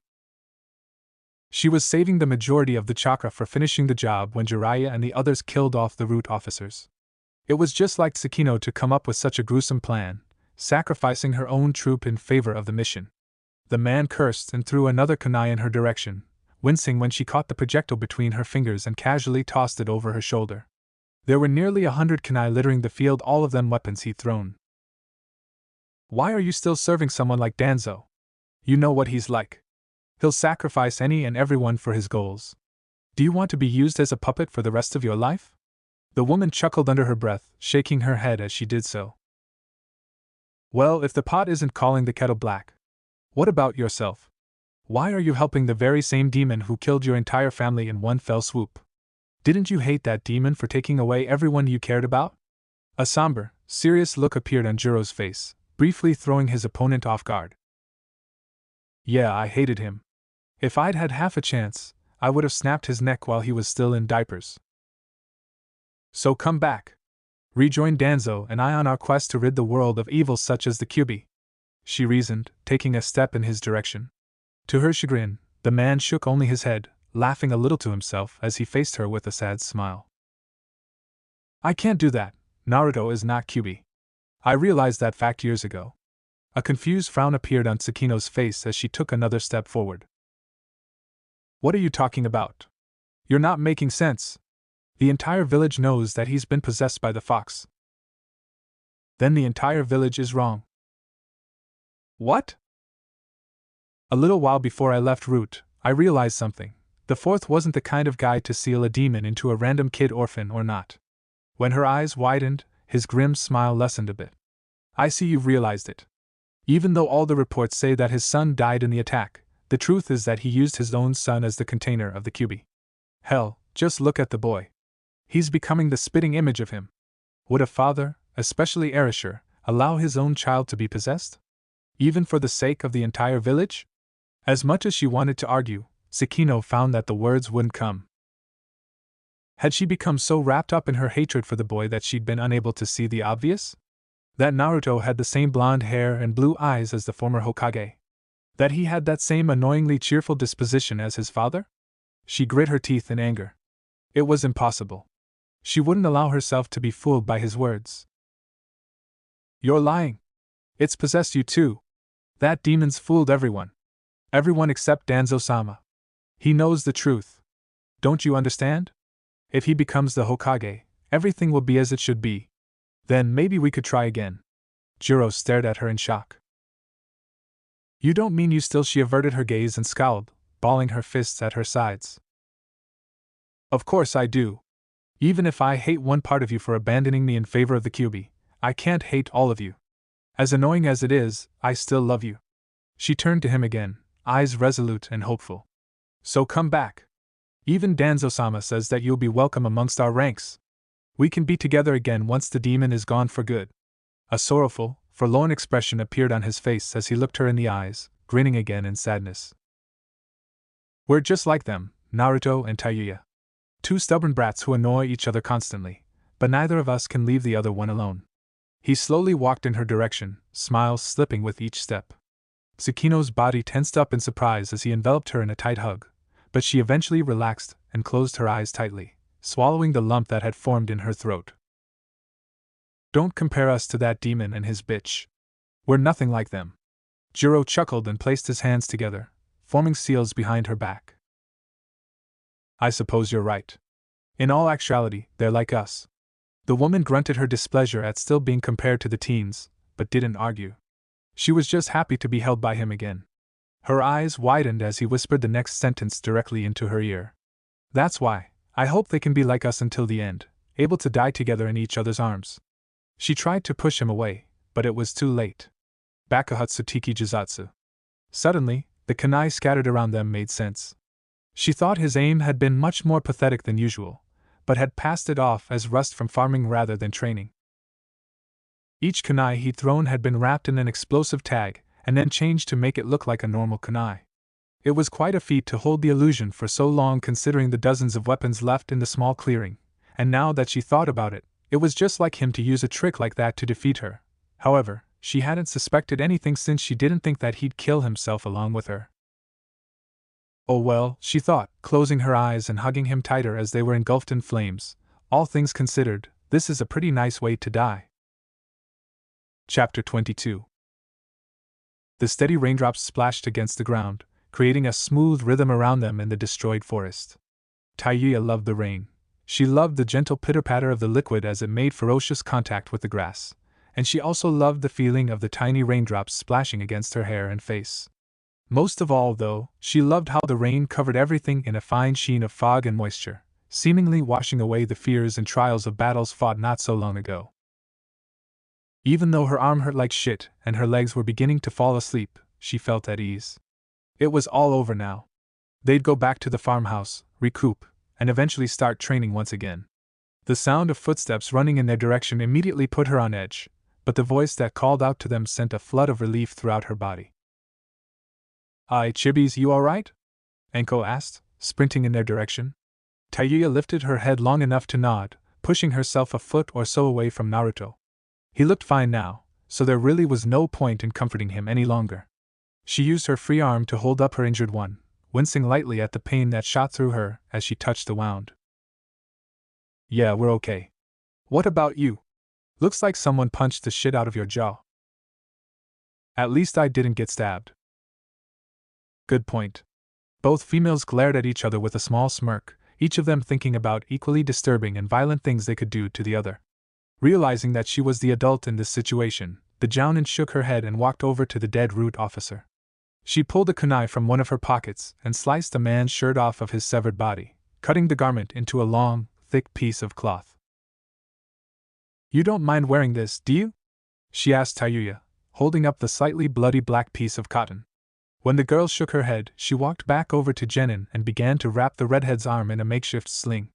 It took a few minutes, but she was eventually able to tie the cloth tight enough so that the Genin could use her uninjured arm for something other than holding the injured one. Growing weary of the awkward silence developing among the three of them, Tayuya looked up at her teacher with an amused grin. "Where's the old man? Those two guys didn't kick his ass, did they?" Anko stared incredulously at the younger girl, amazed that she could even suggest such a thing. "Are you kidding? This is Jiraiya, we're talking about, one of the legendary. They barely scratched him, let alone beat him." Of course, Tayuya had been expecting this answer. "I guess Jiro's alright too, then. There's no way that old fucker would lose against her."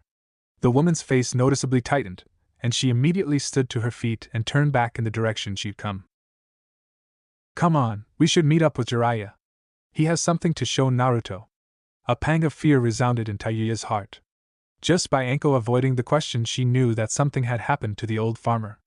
She stood to her feet and began to follow the Jounin, only to realize that Naruto had yet to move from his spot on the ground. Hell, now that she thought about it, he hadn't even said a word since they'd been sitting there. "Naruto, we're going. Hurry up or we'll leave you behind," she called, resting her good hand on her hip. She watched impatiently as he slowly pushed himself into a standing position, his face still turned towards the slightly muddy earth beneath him as he walked over in their direction. Satisfied he was coming, she turned forward once again and followed their teacher. She led them through nearly half a mile of forest, every now and then yelling for Naruto to hurry up. They soon reached a particularly large clearing only to find that it was nothing more than a huge crater of smoke and soot. Tayuya gawked at the destruction. What Naruto had done couldn't even compare to this carnage. "Naruto, come here." Hearing his name, the blonde lifted his head and looked in the direction the voice had come from. Seeing the shape of his sensei, he walked over towards the smoke-silhouetted figure, his teammate hot on his heels. Even though he'd only called for Naruto, she wanted to see what he wanted too. They walked over to the Sannin's side, noticing the grim expression marring his normally grinning face. The man placed his hand on the blonde's shoulder and nodded towards something off to their left. Lying in the middle of an especially charred part of the crater were the still burning remains of Jiro, the man they'd come to see as an uncle of sorts. They could still see his general shape. His bones weren't quite blackened from the fire, and half of his face looked like it had been ripped off by some ungodly monstrous being. Both of his legs were missing along with half of his torso, and looking closer they could make out another, smaller burnt figure directly next to him. Naruto wrenched his head away from the scene, closing his eyes and choking back a sob as he realized that the man was dead.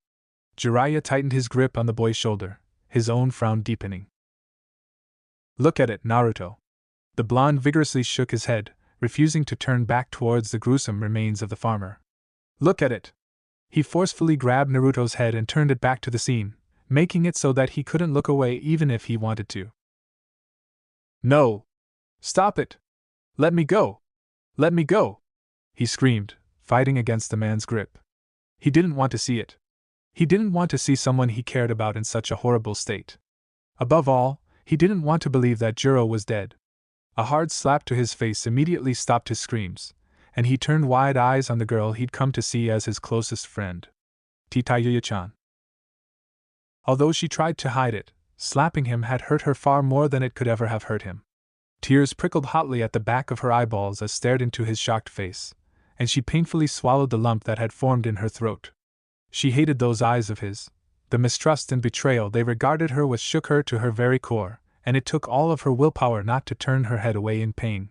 This was necessary. He wouldn't grow as a shinobi or a person if he didn't understand this simple concept. "Look at him." He stared shocked at her for a few more seconds, unable to believe what she was telling him to do. However, she didn't back down.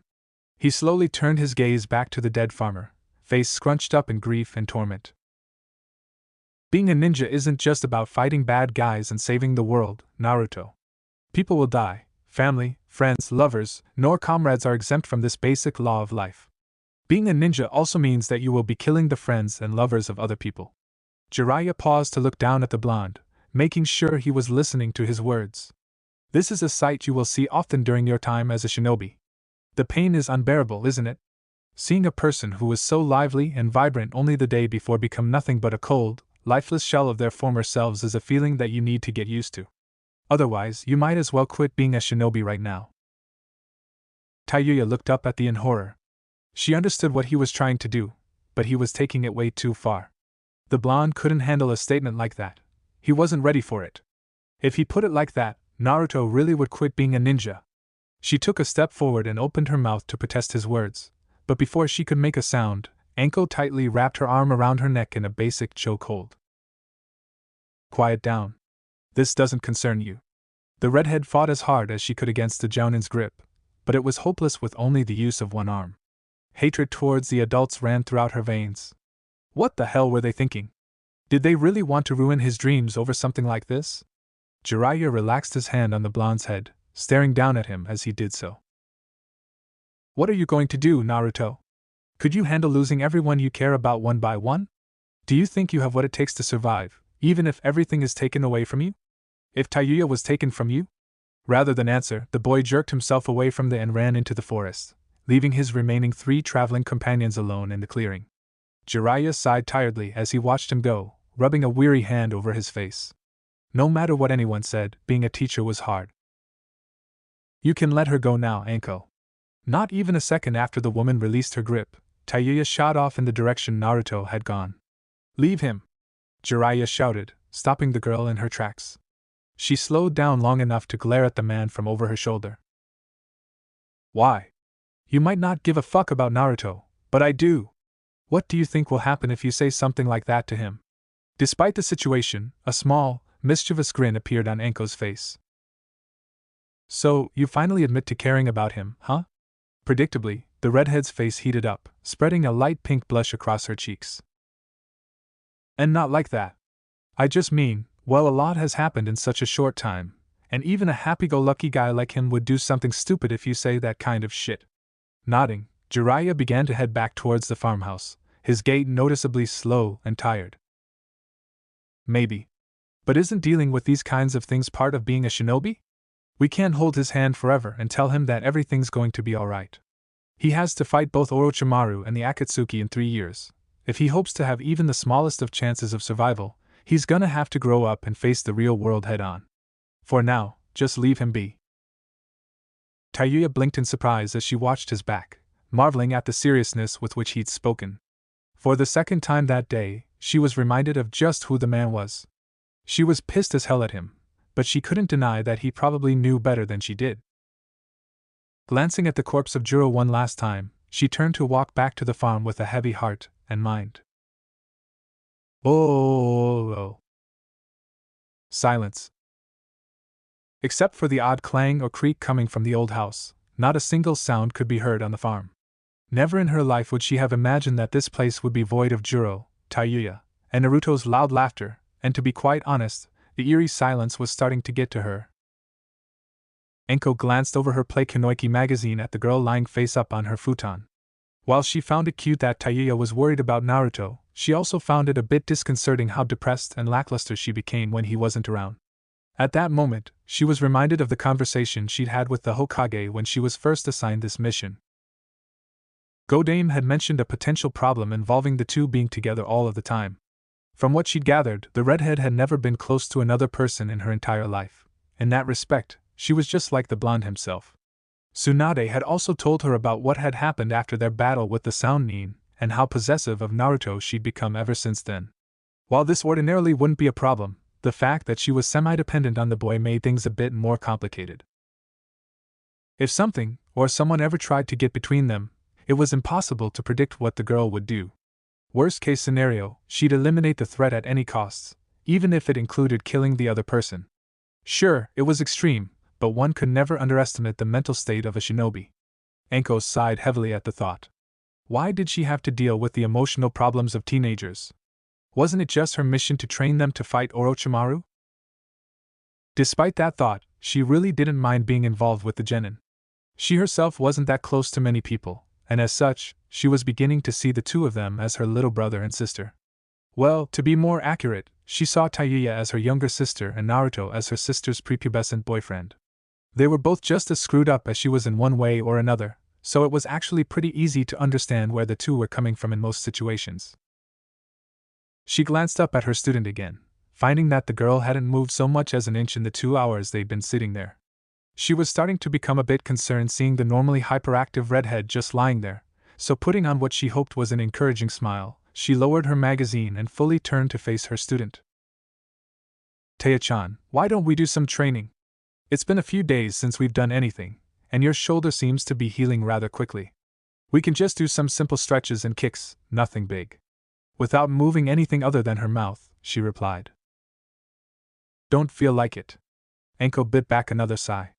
She'd been expecting that answer, but it still didn't make her any less disappointed. I see. The woman racked her brain for another subject, but nothing seemed to come to mind. Well, one thing did, but she was trying to avoid that particular subject. However, since nothing else was working, she bit the bullet and said the one thing she knew would get the genin's attention. So, you're not mad at Naruto anymore? Instantly, Tayuya turned to look at her, a faint spark of interest appearing in her dull brown orbs. No. You were wrong. He wasn't ignoring me because he was tired of me, but because he was training hard to protect me. She choked out a weak laugh, a faint smile flickering across her lips. Can you believe that shit? Where the hell does he get these stupid ideas?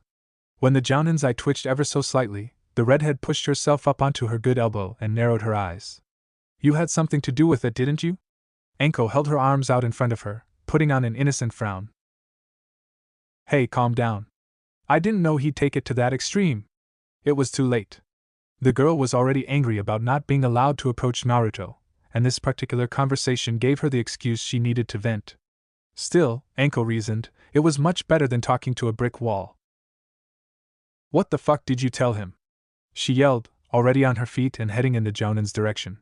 Annoyingly, Anko only shrugged innocently and went back to her magazine. I didn't tell him anything. All I said was that he should stop spending so much time playing boyfriend and girlfriend with you and focus more on getting strong enough to bring back Sasuke. That's what this trip was originally for, right? Besides, I said it as more of an offhand comment than anything. Rather than blow up like she expected her to, Tayuya made an abrupt turn towards the doorway. Where are you going? Out. If you're thinking of looking for Naruto, don't. We're serious when we told you to leave him alone. The girl gripped the doorknob angrily, slowly turning it to open the door. If you walk out that door, I won't hesitate to take you back to Konoha. Then, you won't be able to see him for another 2.5 years. Anko watched Tayuya carefully for a reaction, seeing her entire body shake as she fought with herself over what to do. She felt a little bad for threatening her like this, but it was the only way she was certain her pupil would listen. But we haven't seen him in days, she mumbled defeatedly, her arm dropping limply to her side. Even so, he has to make the choice by himself. If he decides to continue in his goal to bring back Sasuke, then the real training can begin. If not, well, we go home. It's as simple as that. She stood by the door for a few minutes, mentally debating what she should do. Her heart said to find Naruto and bring him back, but her common sense told her she'd be fucking stupid to do what her heart told her to. Finally nodding her understanding, Tayuya walked over to sit by the window. She didn't like it, but there was nothing she could do at the moment. She leaned her elbow on the thin windowsill and rested her chin on her hand, staring out at the golden rows of wheat below. For the first time since Juro's death, she wondered what would happen to the plants he'd so lovingly taken care of for all those years. Would they wither and die like nature ordained? Or by some miracle would they stand strong and live until the end of time? In a way, their situation was similar to Naruto's. Oh. Bored didn't begin to describe how she felt at that moment. Naruto had been missing for a week now, but oddly enough, she was growing used to him not being there. In his absence, Anko had been hanging around her a lot more, presumably to help her cope with being alone again. The heavy sound of footsteps walking up the stairs caused her ears to perk, and she slowly rolled over in her futon to see who it was. He's not back yet, huh? Jiraiya asked, a frown marring his normally perverted face. He'd left the farmhouse to pick up some more food from the next town a couple of days ago, and had apparently just returned. Without even giving him a response, she turned back around to face the wall. She'd be lying if she said she wasn't still angry at him for what he'd said, Things would be different right now if he had just kept his mouth shut. I know you're still angry with me over Naruto, but I don't regret my decision in the least. Going into battle with half-hearted feelings will only cause him to get himself killed in the end, so it's better if he comes to terms with himself now rather than later. The girl continued to ignore him, eyes still focused on the smooth wooden surface of the wall in front of her. Sighing, they walked out of the room and headed back down the stairs. Still quiet? Jiraiya nodded and took a seat opposite of Anko, accepting the cup of tea she'd prepared earlier. It's to be expected, though. An awkward silence settled over the two adults, both of them taking the chance to sip at the cooling beverage. The woman once again put down her cup and looked over at the man with a slightly worried frown. You think he's all right? It's been a week already, and there is a chance that he's dead. Even if he wanted to, the Kyuubi wouldn't just let him die like that. Besides, there's a small stream somewhere on this property with plenty of fish, and Naruto's been taught how to survive with the bare minimum amount of resources available. He'll be fine. He won't kill himself over something like this. Probably. Anko sighed deeply. All three of them had been doing a lot of that lately, and she was really starting to grow tired of it. I'm gonna go check up on Taya-chan. She hopped up from the table and walked up the stairs, leaving Jiraiya alone at the table. The door to the genin's room was already open, so she slipped inside and quietly closed it behind her. If Taiya noticed her, she sure didn't show it.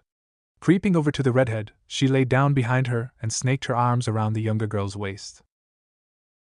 Go away, Taiya muttered, not even bothering to honor the jounin with a reaction. Anko pouted and squeezed the genin tighter, looping one of her smooth bare legs over her student's own. Don't wanna. The redhead threw a half-hearted elbow towards the woman, but when it didn't connect, she simply rolled the appendage back to its original position and closed her eyes. There was no use fighting her. In fact, the best way to get rid of her was to not do anything. Good girl, Anko grinned when she immediately gave up. She tightened her grip on the redhead and dug her face into the girl's hair, gently nuzzling the back of her neck. Her smirk widened when Taiya stiffened uncomfortably at the action, and she used one of her hands to carefully stroke the genin's hair. You can talk to me about Naruto, if you want. I promise not to make fun of you for it. The girl in her arms snorted disbelievingly, curling herself into a tighter ball. She didn't believe the jounin for a second. I swear. This conversation will never leave the house, and I'll never bring it up again unless you want me to. As she spoke, she continued to soothingly run her hands through Taiya's long red hair, hoping to get the girl to open up even a little bit.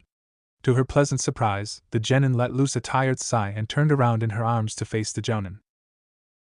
If you're lying, I'll make my doki string you up by your ears and have them take turns raping you until your cervix implodes on itself. An amused, toothy grin appeared on the woman's face. She was getting more imaginative with her insults. Even though that sounds like fun, you have my word. Both pairs of brown eyes stared into the other, either one backing down for the longest time. Finally, Taiya averted her gaze and turned back around, growing highly uncomfortable with having her face so close to another person's. I miss him. That's it. She felt her face heat up at the simple declaration and curled herself into a tighter ball. She absolutely hated talking about her feelings on second thought. That wasn't true. The fact of the matter was that she never really had a chance to talk about them. No one in the Sound Village cared about how she felt. They only cared about either how well she could do her job or how to avoid pissing her off, a smart thing, given her track record for fucking people up just for walking within a foot of her. Come on, there's more than that. It's just us here, Taya-chan, and I promise you'll feel better once you talk about it. The girl let loose an exasperated sigh. What do you want me to say? I mean, he's like my best friend. I didn't even know what laughing and happiness felt like until I met him. Sure, it makes me feel weak sometimes, but she paused momentarily to gather her thoughts before speaking again. But I think it's the good kind of weakness. The kind that's okay to have, even if you're a shinobi. You know? Anko nodded lightly, immediately understanding what she meant. She'd learned of that feeling shortly after meeting Kurenai, Asuma, Ibiki, Guy, and Kakashi. In other words, that weakness she was talking about was truly caring for another person. So although he says he wants to protect me, I want to protect him even more. Not just from the Akatsuki, Danzu, and Orochimaru, but from everything and everyone that wants to hurt him. I know it sounds selfish, but I want to be the only person he comes to when he feels upset, since he did the same thing for me all those months ago. And that's all. The woman hugged Tayuya closer to her chest, proud of the girl for opening up like she never had before. In just under 5 minutes, she had managed to break through a major barrier in her life. You've said more than enough. Because of this, you can now grow emotionally instead of just physically like you've been doing until now. Don't get all deep and shit on me, the redhead joked, glancing at Anko from over her shoulder. Just like the Jounin had said before, she felt 10 times better now. Somehow, the situation with Naruto didn't seem as bad as she'd originally thought, and she realized that she really had nothing to worry about. The boy that had changed her view on life would never give up just because he happened to face one little roadblock. He'd been dealing with those since the day he was born. The gentle humming of the woman currently embracing her broke her out of her thoughts. What the hell are you doing? Humming. No law against that. She continued to sing the simple tune, messing with the redhead's hair as she did so.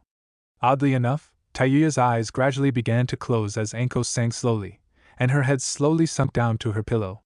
She hadn't really been getting much sleep lately because of her constant worrying, and now that she'd come to terms with the situation, she found that she couldn't keep her eyes open.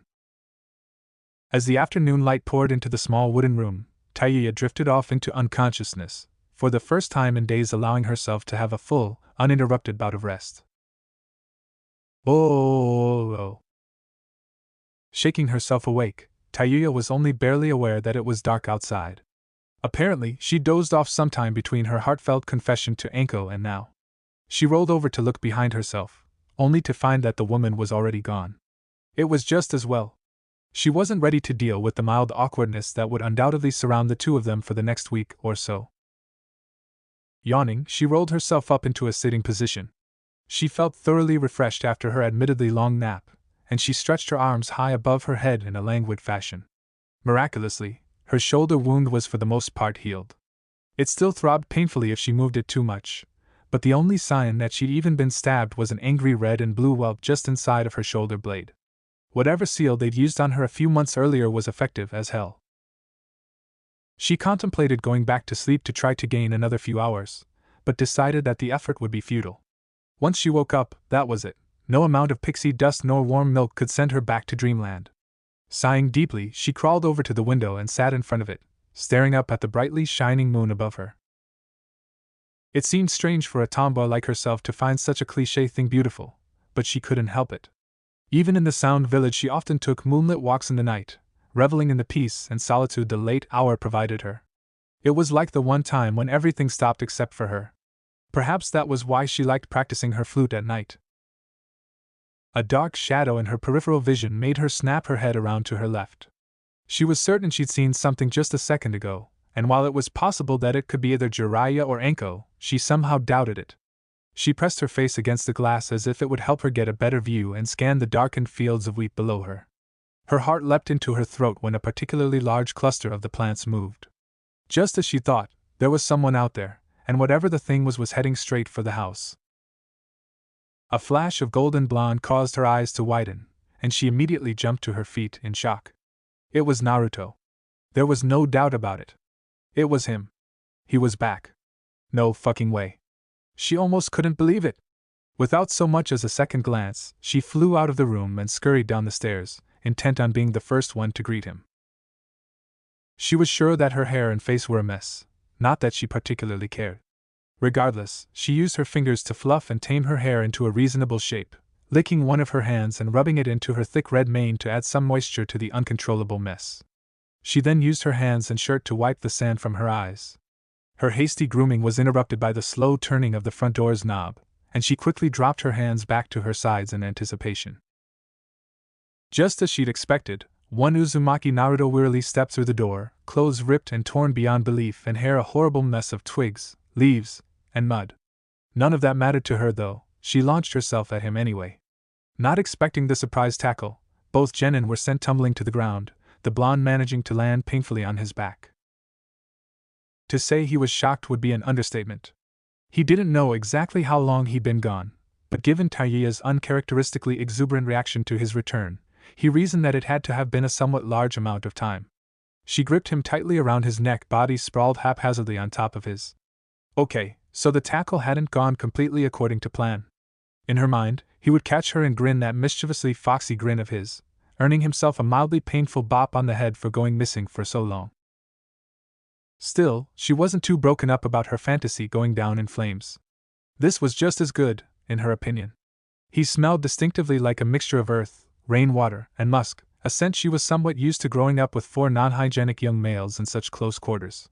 She tightened her arms around him and looked up at his whiskered face, certain that her smile was splitting her own face in half. Although no one said anything, they both understood that once the sun rose in a few hours, what had just happened between them would cease to exist. They'd take this event to their graves, and no amount of torture nor extortion would ever change that fact.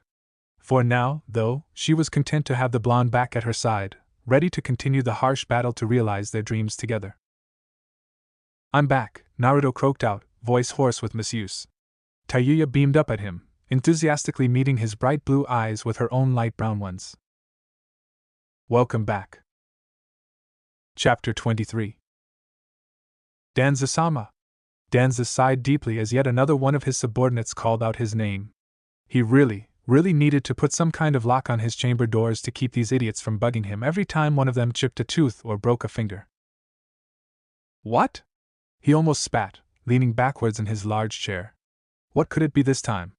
Someone died? They wanted a raise? His thoughts were immediately interrupted when he laid his eyes upon the shinobi who had rushed into his office. To be quite honest, the man looked like shit. His face was a mess of dirt and scratches, and his clothes weren't faring much better. Copious amounts of dried blood was caked to his torso, and after moving his gaze a little to the shinobi's left, he instantly understood why. "What happened to your arm?" Danza asked, more out of curiosity than concern. Everything below his elbow joint was simply gone, almost as if it had been chopped off by the sharpest sword in the Fire Country. Blood still dripped from the hastily bandaged appendage, and the root leader idly wondered how the man was even standing. Finally getting a grip on himself, the shinobi dropped to one knee before his master. The Kyubi. To say he was surprised would be a vast understatement. Now that he looked a little closer, he did recognize the wounded shinobi as the one he'd sent to spy on Naruto. Sending Tsukino and her team off had been a mere decoy to get a bead on the boy so that he could keep an eye on him, and shrugging slightly, he regarded the man before him with an invasive stare. "Where are the others that were sent with you?" "All dead, sir." Danza shrugged again on the inside. No surprise there. Jiraiya was heaps above Tsukino in terms of skill and strength, and although he probably wouldn't escape without a few heavy wounds, the older man could take on her entire team if he really had to. "I see. I don't suppose you all managed to kill any of them, then?" "Only Jiro, Danza-sama. He killed himself along with Tsukino-sama." The old man felt himself smirk. Things hadn't gone according to plan, but at least he'd managed to find and kill that elusive thorn-in-the-side student of his. Tsukino was well worth the sacrifice, in his opinion. Still, something much more important plagued him.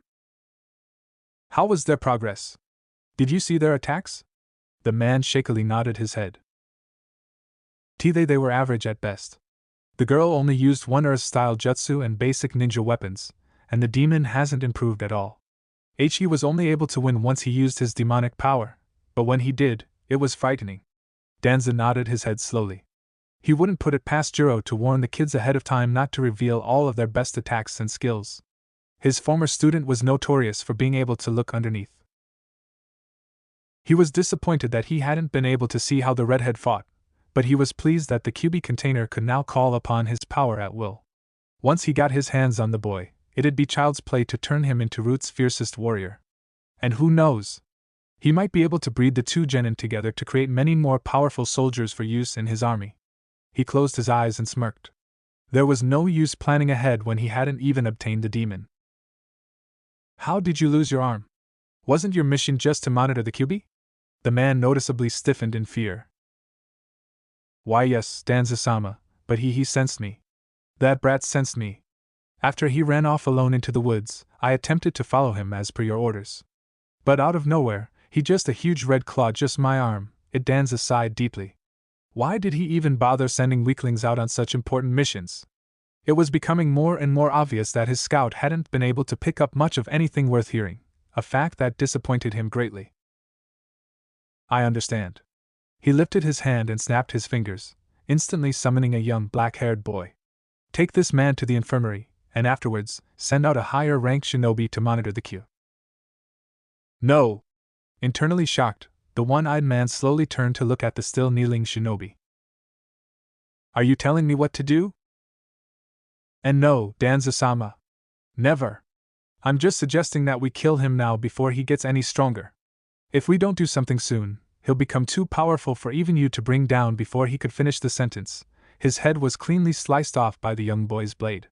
Despite being slightly miffed that he hadn't been able to get what little information he could from the man, Danza felt a smirk appear on his face as the man's head rolled around on the ground. As I was saying, send out a younger, higher-ranked shinobi to monitor the QB for the time being. Oh, and get someone to clean up this mess. The boy nodded and kneeled before his master. Hi, Danza-sama. Oh. Naruto. Na are you too? Get up. The blonde groaned and turned over in his sleeping bag, digging himself deeper into the warm, soft material. Bastard, wake up already. Come on, Sakura-chan, just a few more minutes, he mumbled, closing his eyes again. For a few seconds he thought he'd gotten his wish. However, if he knew Tayuya, if he really knew her, he'd have immediately known that something was wrong. Frowning deeply, the redhead pinched his nose and placed her hand over his mouth. She watched angrily as his eyes popped open in surprise, and he struggled futilely to pull her hands away from his face. Just as his face began to turn a deep shade of red, the girl let go and sat back on her haunches, blinking impassively as he shot up and took long, gasping breaths of air. What the hell are you doing? Are you trying to kill me? Tayuya shrugged and stood to her feet, nonchalantly brushing off her shorts. Hey, I gave you a chance to get up on your own. Maybe next time you'll get up when I tell you to. The blonde grumbled but also stood to his feet, rubbing harshly at his eyes in an attempt to fully wake himself up. Why is it so important that I get up now anyway? It isn't even daybreak. The redhead stared at him as if he'd grown another head, taking a step back in horror at his question. Because, after 7 long, fucking months, we're finally getting out of the fire country. Aren't you excited? Staring at her bright, and literally sparkling eyes, he couldn't help the small grin that appeared on his face at her exuberance. Rolling his eyes on the inside, he stretched his arms high above his head, wincing a bit at the lightheadedness the action caused. Okay, I'm awake. But you still have to wake for. Already woke them up. They're getting changed as we speak. Now hurry up and get packed. Here, I'll help you. Before he could even move, Tayuya kneeled down and began to roll up his sleeping bag, paying no mind to the dirt she was accumulating on her knees. When he didn't bend down to help her, she looked up at him with an angry pout. Come on. If it weren't for the fact that she'd kill him for even thinking it, he'd have said that her whining was cute. Instead, he bent over and picked up the few items he had strewn about around his sleeping bag. It was almost hard to believe it had been so long. The 4 of them had literally been traveling from one side of the fire country to the other. Turns out the only person who could use the emergency escape seal was Jiro, and since the original seal had been unraveled by Tsukino and her team, they were forced to travel back to their original position the old-fashioned way. Of course, it hadn't taken 3.5 months just to travel. They'd often stopped at certain locations for up to a week to train, either camping out under the stars or staying with fans and acquaintances of Jiraiya. Surprisingly, the older man knew a lot of people, most of whom loved his books. Quit daydreaming and get dressed. Cammy, am I the only one who's tired of looking at nothing but fucking trees all the time? A mischievous grin appeared on Naruto's face. You just want to go to the beach. Tayuya's mouth dropped open in shock. How dare he suggest something so outrageous and illogical? Like she'd care about something as childish and juvenile as that. No way. What? No. Where the hell did you even get that stupid idea? His smile widening, the blonde regarded her with a knowing stare. I saw you looking through one of Anko-sensei's swimsuit magazines a few weeks ago. Added to the fact that it's nearly summer, and we're going to the wave country, it wasn't that hard to figure out. Okay, so she was surprised. The fact that Naruto was able to figure out her train of thought so easily was nothing short of a miracle. Perhaps all those games of 20 questions and I spy they'd played while traveling were beginning to pay off. Crossing her arms under her chest, she shot him an annoyed frown. I wish you were stupid again. Unable to help himself, the blonde burst into laughter, finding the pouty look on her face absolutely hilarious. What? Instead of answering right away, he waved his hand in front of his face, still giggling under his breath. And nothing. Naruto stuttered between breaths. He grabbed a change of clothes and walked off into the forest to change before she could get any angrier.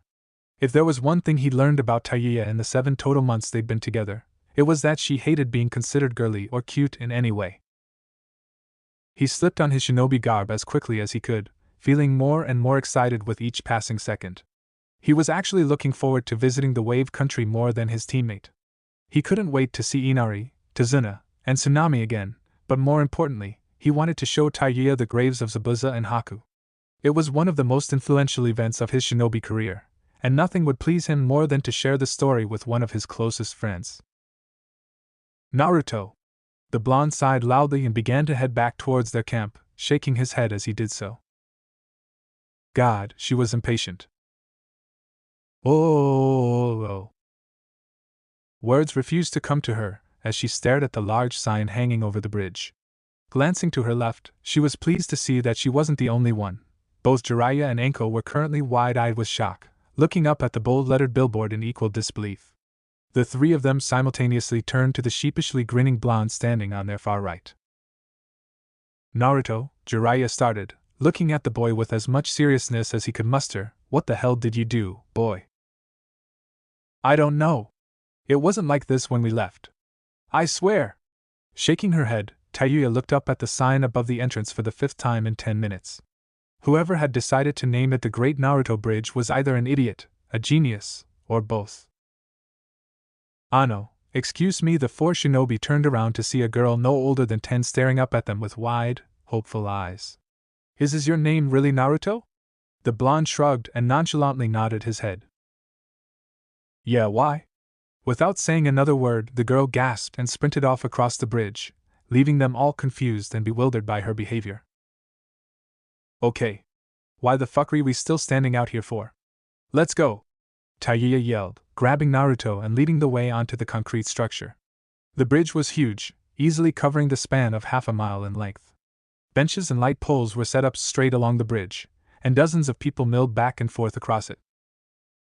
Frowning, the redhead noticed that the majority of the people were staring at them. A few civilians began to point and whisper amongst themselves, and soon enough, the entire bridge was buzzing with conversation. More than a few times she saw the flash of a camera out of the corner of her eye, and glancing behind her, she noticed that a steadily growing number of people were following them. Becoming increasingly rattled by the attention, she took a step closer to the blonde and tightened her grip on his forearm. Oh, Naruto, you didn't piss any of these people off, did you? She whispered, glaring at whoever had enough guts to make eye contact. Anko sighed loudly, idly resting her hands behind her head. Don't you see what's going on here? Someone got wind of the fact that the great Naruto was back in town. I'm sure quite a few people know what you look like, and it only takes one person to start a rumor. Both teens' faces seemed to light up in understanding, and being the exuberant, attention-loving boy that he was, Naruto immediately began to grin widely and wave at the crowd as they walked. More people began to take notice of them because of the action and fell into step with the group behind them. Horrified, Taiya painfully yanked on his arm. Don't encourage them. Why not? He asked, completely brushing off her warning. If I'm gonna be the Hokage someday, I have to get used to everyone loving and adoring me. The girl fought the urge to roll her eyes.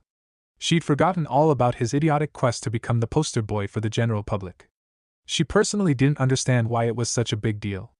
If they didn't like her, fuck 'em, that was her motto. Frowning, she pulled on her teammate's arm and sped up her pace, intent on getting through the hellish half-mile walk as quickly as possible. After what seemed like hours, the group finally reached the end of the bridge. If it weren't for the fact that there were dozens of people both in front of and behind them, she would have been relieved. A sudden parting of the crowd in front of them immediately caught her attention, and a few shouts of "Move it!" and "Clear the way!" were heard from somewhere within the mass of flesh. A muscled, average-sized old man emerged from the group, surrounded by what she assumed to be 5 guards. Before she could even open her mouth to ask who the fuck he was, Naruto slipped out of her grip and jogged up to the elderly civilian. "Tazuna-san, long time no see!" he shouted, a mile-wide grin stretching his face. The man matched his smile with one of his own. Naruto, good to see you again. I was surprised to hear that you were in town, so I came to meet you as fast as I could. I almost didn't recognize you without your jumpsuit. He glanced over the boy's head at the three curious shinobi behind him. They with you? He asked, nodding towards Tayuya and the others. When the genin nodded, the bridge builder turned and motioned for them all to follow. This way, I'll take you to my place. It's hard to talk with all these busybodies around. Dipping his head again, Naruto turned and waved towards his traveling companions. This way. We're going to Tazuna-san's house. Tayuya didn't have to be told twice. She seemed to almost teleport to Naruto's side, glad to be getting away from the massive amount of people. She'd always hated being pointed and stared at ever since she was a child, and since she wasn't evil anymore, she couldn't really kill them all in one shot like she would have before. Fuck, it sucked being good.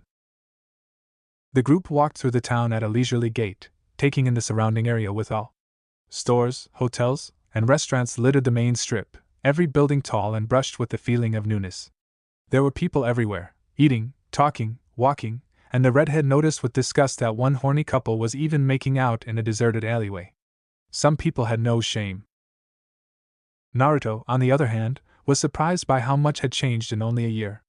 Gone were the dilapidated buildings and starving orphans. Gone was the silent, eerie dreariness that seemed to seep into your bones with every step. In its place was a whole new town, fresh and lively with action exactly the way it should have been from the beginning. Here we are, my humble abode. The group gawked at the size of the bridge builder's home. In no way, shape, or form could the castle that stood before them be called humble. The house was probably bigger than Naruto's whole apartment building, and 20 times nicer. From the outside it looked like a traditional Eastern home, complete with black-trimmed sliding doors and windows. Dozens of bushes and plants surrounded the complex, and opening the black cast-iron gate fencing in the yard, Tazuna waved for them to enter. Come on in, no need to be shy. I've already told Tsunami that we might be having guests. Still in shock, they walked up the long, narrow pathway leading to the front door. Ned Tazuna-san, how did you get to such a huge place? What happened to your old house? The man let out a loud sigh, glancing over his shoulder at Naruto. To be honest, I'd wanted to stay right where I was. However, after completing the bridge and being voted village chief by the residents, they all insisted that I move into a home fit for my position. The blonde nodded his head, eyes still wandering over the vast property. Things had definitely changed. Tsunami! Guess who's here? Tazuna called, unlocking and sliding open the front door to the mansion. A young black-haired woman poked her head out from around the corner. Naruto-kun! You really are here! She gasped, obviously surprised by his presence. Please come in, I'll have some tea ready for you all in a moment. Just as quickly as she had come, the woman disappeared again. You heard her, this way. As he led them through the house, the group took the chance to study the interior of the mansion. If it was possible, the inside was even more impressive than the outside. Large, colorful wall scrolls hung from the pristine white surface of the walls, and various pictures of Tazuna and his family sat on the smooth wooden surfaces of the tables. Naruto recognized most of the photos from the old house, but he was surprised to see one of him, Inari, Tsunami, and the rest of Team 7 at the official finishing of the bridge party they'd held the night before their departure. He smiled sadly as he noticed that he and Sasuke were smirking at the camera with matching grins, arms hanging over each other's shoulders in a rare display of camaraderie. It was hard to believe that they'd fought to the death just over half a year ago. Naruto. He glanced to his left to see Tayuya looking over at him in concern. What's wrong? The others walking with him were giving him similar glances, and putting on a wide grin, Naruto shrugged his shoulders. Nothing. I was just wondering when this picture was taken. Oh, that? I took it. I could get you a copy if you'd like. The blonde's grin widened considerably, and he nodded his head enthusiastically in response. Satisfied that everything was fine, the others turned to continue towards the guest room. The only one still staring at Naruto was Tayuya. She didn't look particularly angry, but something about the way her eyes bore into his made him flinch on the inside. Idiot. Surprised, Naruto watched her continue down the hallway. What was that for? Had he done something wrong? He'd only been trying to not ruin the mood by being sour about Sasuke's defection. Shaking his head, he jogged to catch up to the group. They walked for a few more seconds until they reached a large, open porch overlooking the backyard. Tazuna motioned for them to take a seat on the throw pillows surrounding a low table. So, Naruto, what brings you back to the wave country? The bridge builder asked, plopping down on the pillow at the head of the table. I'm on a training mission. The Hokage wants me to get super strong in 3 years, so I'm training with Ero-Sennin, Anko-sensei, and Tayuya-chan. Oh? Where are Sasuke and Sakura-chan? You guys have become Chunin and split up already? The blonde's face noticeably dropped at the question. To be honest, he hadn't thought about his teammates much at all since they'd begun the trip. His days were filled with training and hanging out with Tayuya, so he didn't have time to think about much else. Now, though, it seemed as if all of his concerns and worries converged on this one point in time, nearly overwhelming his mind with questions and thoughts about his former team. Sakura-chan's training with the Hokage, and Sasuke. He's training with someone else. Naruto looked over at Tayuya in shock, only to find that she was staring straight ahead at Tazuna with a blank expression. He hadn't expected her to chime in for him, but he was immensely grateful for the intrusion. In his current state of mind, there was no way he'd be able to think up a good enough answer without giving away the truth. Sensing the girl's intentions, Anko shrugged her shoulders and leaned back on her hands. Anyway, that's the story. Now, what's with the Great Naruto Bridge? Surely the chibi didn't do anything great enough to get a bridge named after him. Jiraiya nodded his head, crossing his arms over his chest as he did so. I'm quite curious about it myself. Although she didn't say anything, the redhead also raised her eyes expectantly at the old man. It wasn't every day that someone got a bridge as huge as that named after them.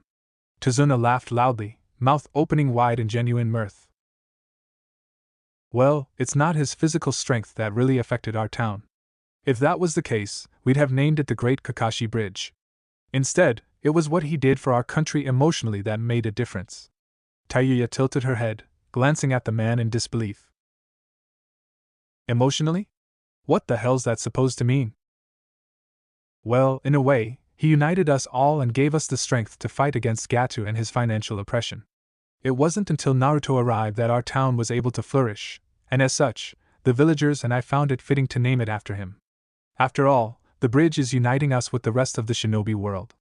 He paused as if remembering something before turning to the redhead sitting next to Naruto. Your name was Tayuya, right? The girl blinked but shrugged slightly, her frown deepening by a minuscule amount. Yeah, what about it? The old man's smirk widened, and a mischievous glint appeared in his eyes. I see Naruto's moved on from Sakura-chan. I like the girl and all, but if you asked me, you two go together a lot better. Both genin gawked at the old man. What the hell was he trying to imply? Anko cackled wildly from her spot in front of Tayuya, and even Jiraiya had a disturbingly amused grin on his face. Luckily for them, Tsunami chose that moment to walk into the room with their drinks. Oh? Did I miss something? She asked, setting the tray down on the large table before taking a seat herself. No! The teens simultaneously yelled, both of their cheeks dusted with a light shade of pink. Unfortunately, this only amused the adults further. Finally deciding to take pity on the two, they turned towards Tazuna, taking a large gulp from his teacup. Seeing as how you and Naruto seem to be on fairly good terms, I was wondering if we could ask you for a favor. The bridge builder looked positively appalled at the question, and leaning back a little, he regarded Jiraiya with an astonished stare. Are you kidding? A favor is the least we could do for the Wave Country's savior. If we can help with your training in any way, just let us know. Tayuya glanced over at the older shinobi with a curious frown. What could the town leader do for them that they couldn't do for themselves? Well, is there a place on this island we could use for a few months? We don't mind paying, of course, but we'd like the area to be reasonably closed off from the general public. Jiraiya glanced over at the redhead with an inward smirk, noticing her hopeful expression. It'd also be nice if there was a beach nearby. Tazuna crossed his arms in thought, grunting slightly as he rolled the criteria around in his head. That means you wouldn't want something over here then. All of the beach area is on the other side of the island. As if suddenly remembering something, Tsunami set down her cup of tea and looked up at her father. What about our vacation home, Dad? It's plenty big enough for all of us, and we'd only be able to stay there for a couple of weeks during the summer anyway. Naruto's eyes widened to the size of silver dollars. You have another house? He exclaimed, unable to believe the words that had come from the woman's mouth. She giggled under her breath, holding an amused hand over her mouth. We didn't want it originally, but the villagers insisted that we have a place to get away from everything. Once we got there, though, we couldn't turn down such a wonderful place. It's right next to the ocean, so it's almost like having your own private beach. The front of the home is also fenced off, so I doubt too many people would bother you. But seeing as how Naruto-kun is a celebrity here, there may be some folks who will want an autograph or picture with him.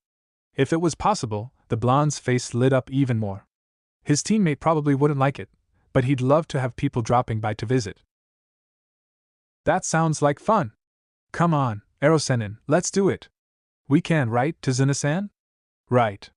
Taiya too turned her gaze on the bridge builder, compelling him with her eyes to agree to it. Under the immense pressure of everyone's stares, the old man found that he couldn't refuse, not that he would have anyway. I suppose that would be the best idea. On one condition, though, you have to keep the place up during your stay. Naruto jumped to his feet, happiness evident on every feature of his face. That was more common sense than an actual condition, but he certainly didn't mind keeping to it. Although he didn't notice, a wide, toothy grin also broke out on Taiya's face. Yes. Thanks, Tsunami-san, Tazuna-san. By the way, I've been meaning to ask, what's with all this Tazuna-san stuff? Whatever happened to old man? Don't tell me you've learned some respect for your elders, he joked, looking over at the boy with amusement. The temperature in the room noticeably dropped. For a few minutes, no one spoke, making the old man a little nervous. Did I say something wrong? The blonde shook his head, eyes focused on the hands resting in his lap. No, it's just that when I say old man, it reminds me of someone else. Neither Tazuna nor Tsunami bothered to question the boy further. Just looking at the downcast expressions of the shinobi around the table told them all they needed to know. Putting on a bright smile, Tsunami hopped to her feet and began to gather their finished cups of tea from around the table. Well then, I'll show you to the rooms that you can use for the night. Dad can take you over to the beach house tomorrow morning. Right, Dad? The old man nodded, also standing to his feet and stretching. Sure thing. Definitely beats sitting in a stuffy office all day. I'm telling ya, I almost can't understand why Naruto wants to become the Hokage so badly.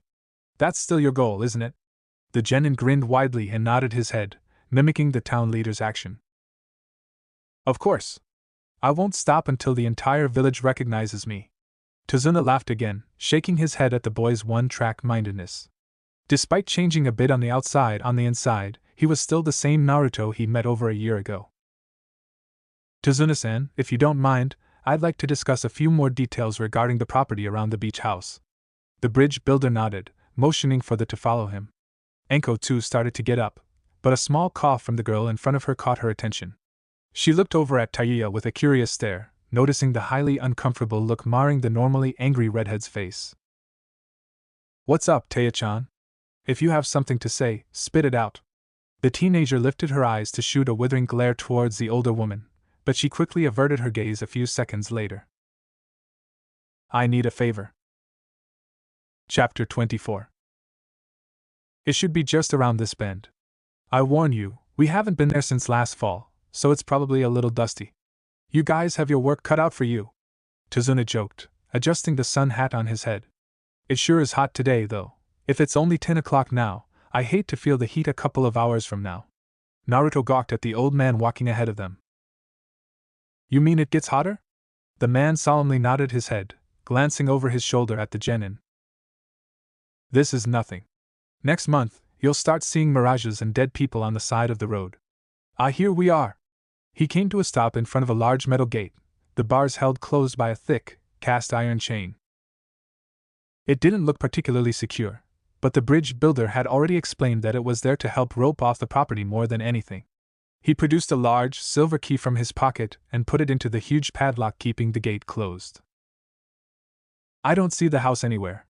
Is it at the end of this path? Enko asked, squinting between the black metal bars. A long dirt road led into a cluster of trees, making it impossible to see anything more than a couple dozen yards away. Tazuna nodded again, pushing the gate open so that the shinobi could walk through. Sure is.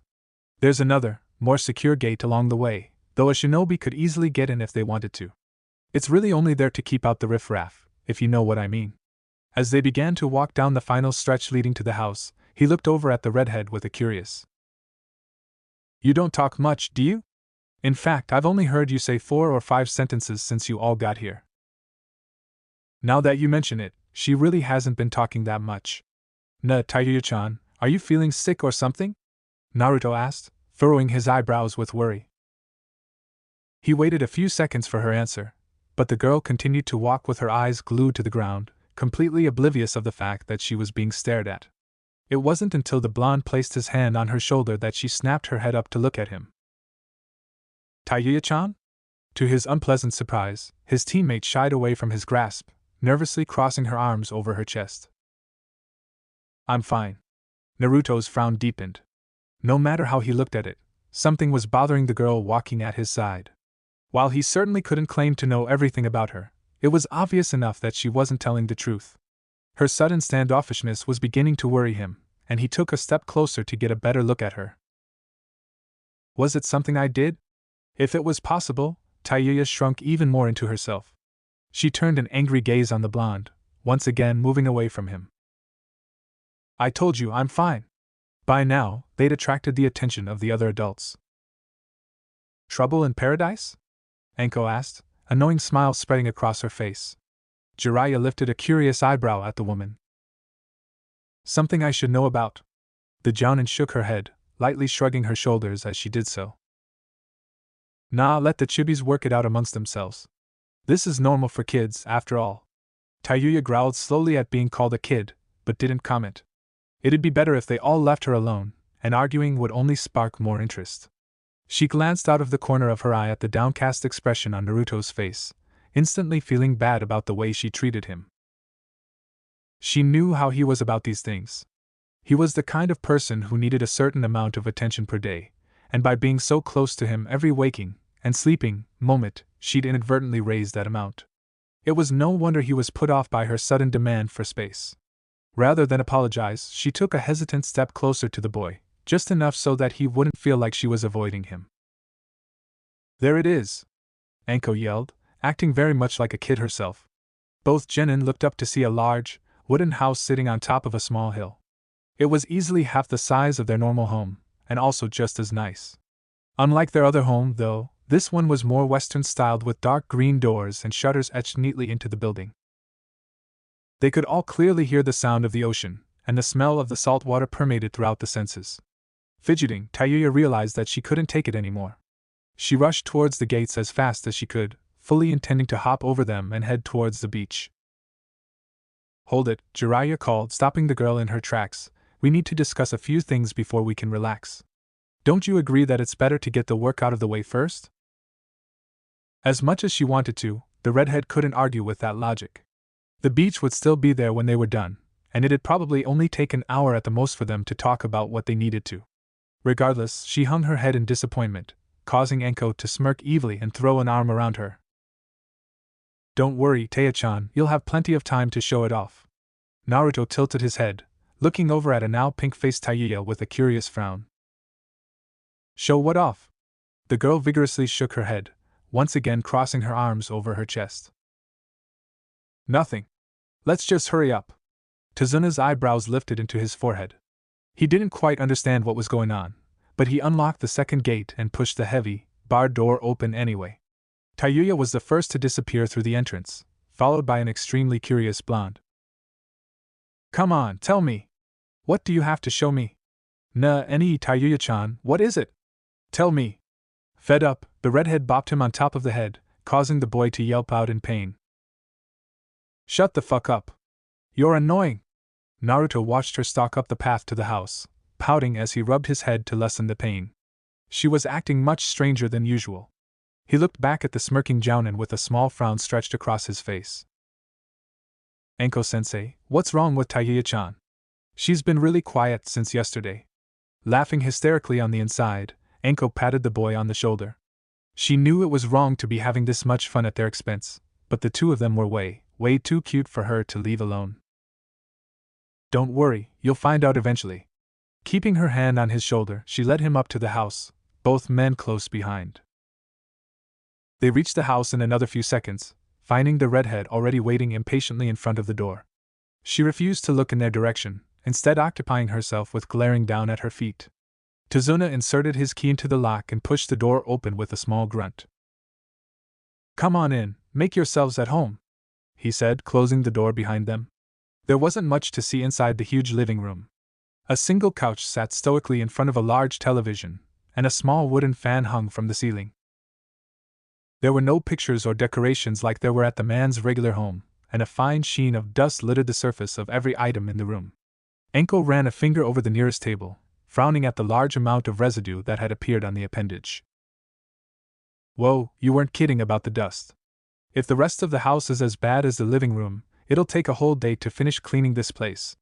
Taiyuya's face dropped into a pout. If what the woman said was true, that'd mean one less day she could spend lounging in the sun.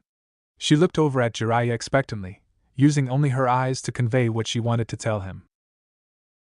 I know. Geez, this is why I hate kids," he sighed, scratching the side of his head in annoyance. What was even more annoying was that he had become quite adept at receiving and interpreting the redhead's mental messages. He motioned towards the kitchen table, taking a seat himself at the head of it. "I'll go open the windows around the house to help air the place out while you talk," Tazuna said, walking off down the hallway. Jiraiya nodded his thanks, and turning back to his traveling companions, began to speak. "Before I talk about your training, first let me say how proud I am of both of you. I'll admit, when I first decided to take Naruto along on this trip, I didn't have high expectations. Your taijutsu level was that of an academy student, and your chakra control was just plain pathetic. Not only that, but you lacked basic shinobi fundamentals and brain power." The blonde sniffed and looked away, crossing his arms in displeasure. "Get to the point already." Jiraiya chuckled under his breath, an amused smile appearing on his face. "The point is, you've far exceeded my expectations of where I thought you'd be after 6 months. You're finally a real shinobi, not just physically, but mentally as well. You understand what's required and expected of you as a ninja, and you also have a pretty good idea of what to expect. Quite frankly, I'm impressed." Naruto grinned widely, eyes closing into fox-like slits. The beginnings of a blush appeared on his cheeks, putting a small frown on the adults' faces. It was obvious that the genin wasn't used to compliments. The pure joy on his face was far too strong of a reaction for the few words of encouragement they'd given him. At that moment, the adults resolved to compliment both of the genin more often. Lightly shaking her head, Enko regarded the blonde with a mildly smug smirk. "Don't get too happy, brat. Most of this is because of Taya-chan." The redhead perked up a bit at the mention of her name, and then nodded his head in agreement with Enko. "That's right. Even though we told you what to do, Taiyuya was the one who made sure you understood and mastered it. She's spent more time training you than the two of us combined, and is probably the main reason for your growth." Taiyuya looked away from the group in embarrassment. She could feel all three of them staring at her, the most intense gaze coming from Naruto. "True, but she's also made some huge jumps of her own. As surprising as it is, her chakra capacity has probably doubled since we began, so has her physical strength and proficiency with weapons. I'd say we're about ready to move on to the second phase of training. What do you think, Jiraiya?" Naruto turned to look at the man with wide, curious eyes. Now that he thought about it, the man did say that the first phase would only last around 6 months. "I agree. However, it's only fair to warn you that everything you've been doing up until now is nothing compared to what we have planned for you next. Do you think you can handle it?" Taiyuya snorted disbelievingly at the question. She didn't know why he even bothered asking. They all knew what his answer would be before he even opened his mouth. "Yeah. I'll do anything to get stronger," the blonde yelled in a very Naruto-ish fashion. "So? What are we gonna be doing?" Jiraiya shook his head, also expecting the answer. "Getting right to the point, aren't you, Naruto?" Both Jiraiya and Enko simultaneously reached into their jackets, producing 2 scrolls of equal size. "Over the last couple of weeks, Enko, Taiyuya and I have been working together to come up with a suitable training regimen for the both of you." After the first day or two of discussion, Taiyuya realized something important. The man looked over at the girl, waiting for her to finish his statement. "What's the reason Orochimaru took the Uchiha in the first place?" she asked, speaking for the first time since they'd arrived. Naruto lifted his eyebrows a bit, staring at her as if the answer was obvious. "To make Sasuke team into his new body. But what does that have to do with my training?" The redhead let a small bit of air escape through her nostrils in exasperation. just when she thought he was getting smarter, too. Okay, let me put it this way. When you're learning a new technique or fighting style, what's the most important thing? The blonde furrowed his eyebrows in careful thought. Practice? Taiyuya nodded her head. And what happens when you practice? Naruto's eyes squinted further. The answer was obvious, but somehow, he couldn't quite grasp what it was that she was trying to say. When you practiced a new jutsu over and over again, you got better at it, right? And if you practiced the technique enough, you'd eventually be able to perform the technique without a second thought. The boy's eyes widened in understanding, and he snapped his head up to look at his teammate. Muscle memory. Although she tried not to show it, Taiyuya had to admit that she was surprised he was able to pinpoint the exact phrase she was looking for. As if sensing her thoughts, he continued. I read about it in that one mystery book. Remember? About the assassin who lost her memory, but was still able to use all of her moves? Orochimaru's training Sasuke team to be just like him so that when he transfers to his body it'll already be like his own. The silence in the room was deafening. All three of the other shinobi stared at him in a mixture of wonder and awe, jaws hanging loosely at their hinges. Naruto's face fell in disappointment at their expressions, and he puffed out his lips into a small pout. Am I wrong? Anko slowly shook her head in disbelief, placing an amazed palm against her forehead. No, you're right. That's what's so amazing. He was a bit miffed at the subtle insult, but he couldn't help the large grin that broke out on his face at her words. Before his head could inflate any further, the girl next to him continued on with her plan. Anyway, using that as the basis for your training, the three of us were able to put together a basic regiment for your eventual fight with the Uchiha. Since the three of us have been around Orochimaru for a shitload of time, we pretty much know how the faggot fights. Jiraiya tossed his scroll over to Naruto, motioning for Anko to do the same with Taiyuya. With that said, the first thing we'll be increasing is your speed. While we don't believe that you'll be quite as fast as Sasuke given the amount of drugs and forbidden techniques he'll use, you should at least be fast enough to avoid most of his attacks. The conventional method is to use weights, so starting tomorrow morning, we'll be giving the both of you 5-pound weights for each limb. This may not seem like a lot right now, but once you strap them on, you'll understand exactly how heavy those things are. The man glanced at the blonde's eager face with a smirk, fighting to keep from breaking out into a full grin. It was apparent that the boy didn't realize exactly how much work it would be to lug around all of that weight. Secondly, while you'll still be continuing in your taijutsu and meditation, we'll begin teaching you some ninjutsu. This also means that you're free to practice genjutsu, he said, nodding towards the girl to his left. If it was even possible, Naruto's grin grew to half its size. Really? He exclaimed, jumping to his feet in excitement. You're really going to teach us new? Like what? The redhead grunted her impatience, frowning up at the boy with as much malice she could muster. She couldn't really blame him for being so excited. After all, it seemed like years since they'd last been allowed to even use chakra. Hell, it wouldn't surprise her in the least if her reserves were as large as Orochimaru's by now. Okay, so maybe she was exaggerating a bit. She didn't know how he did it, but somehow, the snake had managed to give himself an absurd amount of chakra almost as much as Naruto. If she didn't know any better, she'd say the freak was a himself. Luckily, she knew better. Nothing you need to be concerned about right now, Anko interjected, noticing Taiyuya's impatient scowl. She was just as if not more eager to get down to the beach as her student. It had been years since she'd had a decent vacation, and she fully intended to enjoy her summer in the wave country. The Uzumaki visibly pouted, once again showing his childishness. Fine. Just as quickly as it had appeared, the frown dropped off of his face entirely, and was replaced by another eager grin. What else are we going to learn? The strange looks that were exchanged between his three teammates were alarming at best. For the life of him, he couldn't figure out if that was a good thing or a bad thing. As we mentioned earlier, Sasuke will probably acquire most if not all of the skills that Orochimaru himself possesses. Although not as widely known as his reputation for learning and creating forbidden jutsu, Orochimaru is also known to be fairly proficient with the sword. Based on the words of Anko and Taiyuya, it seems that he's still practicing the same style he's used since he was a Chunin, otherwise known as the high-no style. Whisper of fire? Sounds kinda lame to me, Naruto murmured, nose scrunching up in distaste. Be that as it may, this style is nothing to sneeze at. If used correctly, the blade really does seem to light itself on fire. That is, if you're lucky enough to catch a glimpse of it before it's lodged into your skull. The Jounin couldn't help but to smirk as her words had the desired effect on the genin. His face had noticeably paled from her description, causing his icy blue eyes to stand out even more than usual against his alabaster skin. And that's exactly why we're going to teach it to you, or at least, what we know of it. Despite still being a little out of it, the blonde managed to tilt his head towards his instructor with curiosity. Wait, what's the point of me learning the same style from a worse teacher? Sasuke'll still kick my ass. The sound of Tayuya's forehead banging against the tabletop promptly followed his question. She just couldn't understand him. Sometimes, Naruto would show an amazing amount of insight, reaching conclusions faster than even her mind was able to.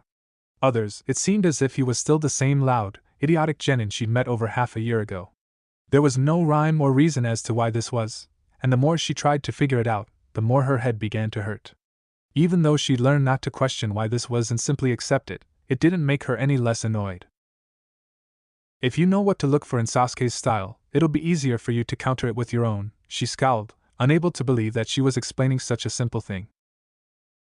His eyes lit up in understanding, but quickly dimmed as he realized something important.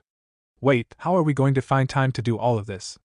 It takes a whole afternoon for me to practice using the bastard fox's chakra. For the first time that day, a small smile flickered across Tayuya's face. In contrast, however, Jiraiya's face dropped into an obviously displeased frown. At the insistence of Anko and Tayuya both, I've decided to delay the training of the Kyuubi's chakra. We don't want to draw too much attention to ourselves, and we certainly wouldn't want the villagers to begin to feel uneasy from all of the evil chakra. Plus, according to Taya-chan here, using the demon's chakra hurts him in more ways than one. She doesn't want to see him in pain, even if it'll help him get stronger in the long run. The stricken look on Tayuya's face was more than enough to send the Jounin into an unstoppable fit of giggles. Not for the first time since they'd started their trip, the woman desperately wished she'd bought a camera of her own. Be bullshit.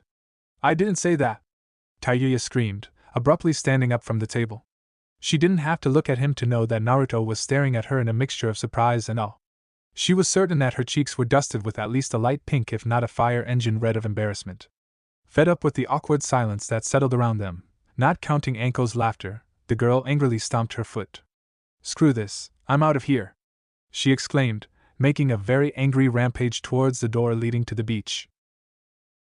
After another minute of silence, the blonde slowly turned his head towards his obviously exasperated teacher. So is that it? He asked, unable to suppress the hope that was shining in his eyes. The man nodded slowly, a deep sigh escaping his frowning lips. I suppose so. While I'd have liked to discuss the minor details of WH, no sooner had the words "I suppose so" left his lips did the genin dart out of the door his teammate had left through earlier, discarding his dark jacket along the way. Jiraiya sighed for what felt like the 100th time that day. I hate kids. Staring out at the gently swelling sea in front of him, Naruto couldn't help but to feel relaxed. The clear, white sand against his back pleasantly burned his flesh, contrasting perfectly with the cool, salty breeze floating around him. He was glad that the tsunami had had the forethought to give them a bottle of sunscreen, as he was certain that the sun's piercing rays would have thoroughly cooked him by now. He was vaguely aware of someone plopping down next to him, and cracking a reluctant eyelid open, turned to look at the perpetrator. Beautiful, isn't it? Jiraiya smirked, reclining next to his student in a similar position. His long, white hair made a makeshift pillow against the large beach towel beneath him, and his bright red swim trunks contrasted greatly with the blinding white of the sand around him. Putting on a smirk of his own, the blonde nodded his agreement. Yeah, this place is awesome. I'll be sad when we have to leave.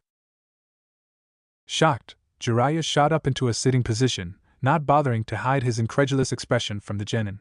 Not the beach, you idiot, the girls. As if emphasizing his point, he waved his hand towards the ocean, drawing Naruto's attention towards the remaining two members of their group. He sat up and tilted his head in curiosity, as he watched them splash around in the ocean, uncharacteristically allowing themselves to let loose. Against his will, he felt his eyes drift towards the laughing redhead.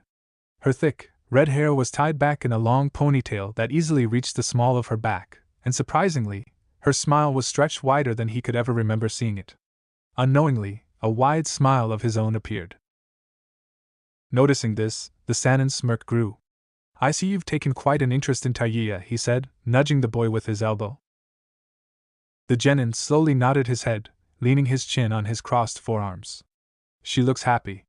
I don't think I've ever seen her laugh so much. Of course, he wasn't counting the times when she was laughing at him. Even then her mirth only lasted for 1 or 2 minutes at the most, and shortly afterwards, she'd revert right back to her old, perpetually angry self. A disappointed frown appeared on the man's face. There was only one reason a healthy young male couldn't see what he was getting at. Is there something you want to tell me, boy? Naruto stared at his teacher in confusion. Not even a second later, his eyes widened as he gawked in disbelief at the older man. I'm not gay. He yelled loud enough to draw the attention of the girls playing in the ocean. The genin's eyes met for a split second, just long enough for Taiya to scowl and sink down into the ocean, hiding everything except her long red hair from view. The blonde's eyebrows furrowed at her actions. Is she mad at me or something? He asked, turning towards the highly amused man at his side. Of course she is. She went through the trouble and embarrassment of getting a swimsuit for you, and you hardly said a word. The gravely shook his head, releasing a forlorn sigh through his nostrils. I feel bad for the poor girl. After all, this is probably her first time even touching a bikini, and I bet she's more self-conscious than you or I could ever imagine. For the second time in 5 minutes, Naruto stared at him in quiet disbelief. For all of his pig-headed and pervertedness, the man honestly seemed to know what he was talking about. While he'd usually question any advice he'd gotten about females from the complete seriousness with which he'd spoken won the boy over. However, that still didn't help him in the end. So what should I do? He asked, unable to believe he was asking for help from the self-proclaimed super pervert. I mean, to make Tayuya-chan not mad at me anymore. A large, mildly mischievous grin appeared on the old man's face, immediately putting his student on edge. Simple. Go over there and tell her you like her swimsuit. Even a girl like that loves to receive compliments. The blonde eyed him suspiciously for a few more seconds, but when he didn't break out into evil laughter, Naruto hesitantly stood to his feet and began to walk towards his teammate, intent on making amends with his teammate. Oh, Taya-chan, you know who's coming this way, Anko said, gripping the younger girl's shoulder to get her attention. Predictably, the redhead began to panic. Tell him to go back. She attempted to wade further away from the beach. Unfortunately, she'd forgotten that Anko still had a death grip on her arm. Oh no you don't, didn't you buy this suit for Naruto? Tayuya snapped her head around in open-mouthed shock, unable to believe the words that had spewed from the witch's mouth. The day before, against her better judgment, she'd asked the jounin to help her buy a swimsuit. Her original plan had been to grab a tank top and board shorts, conservative, but still loose and comfortable. Instead, she'd somehow allowed herself to be talked into buying a dark indigo bikini. Of course, she'd been vehemently against getting anything that didn't cover more than at least half of her skin.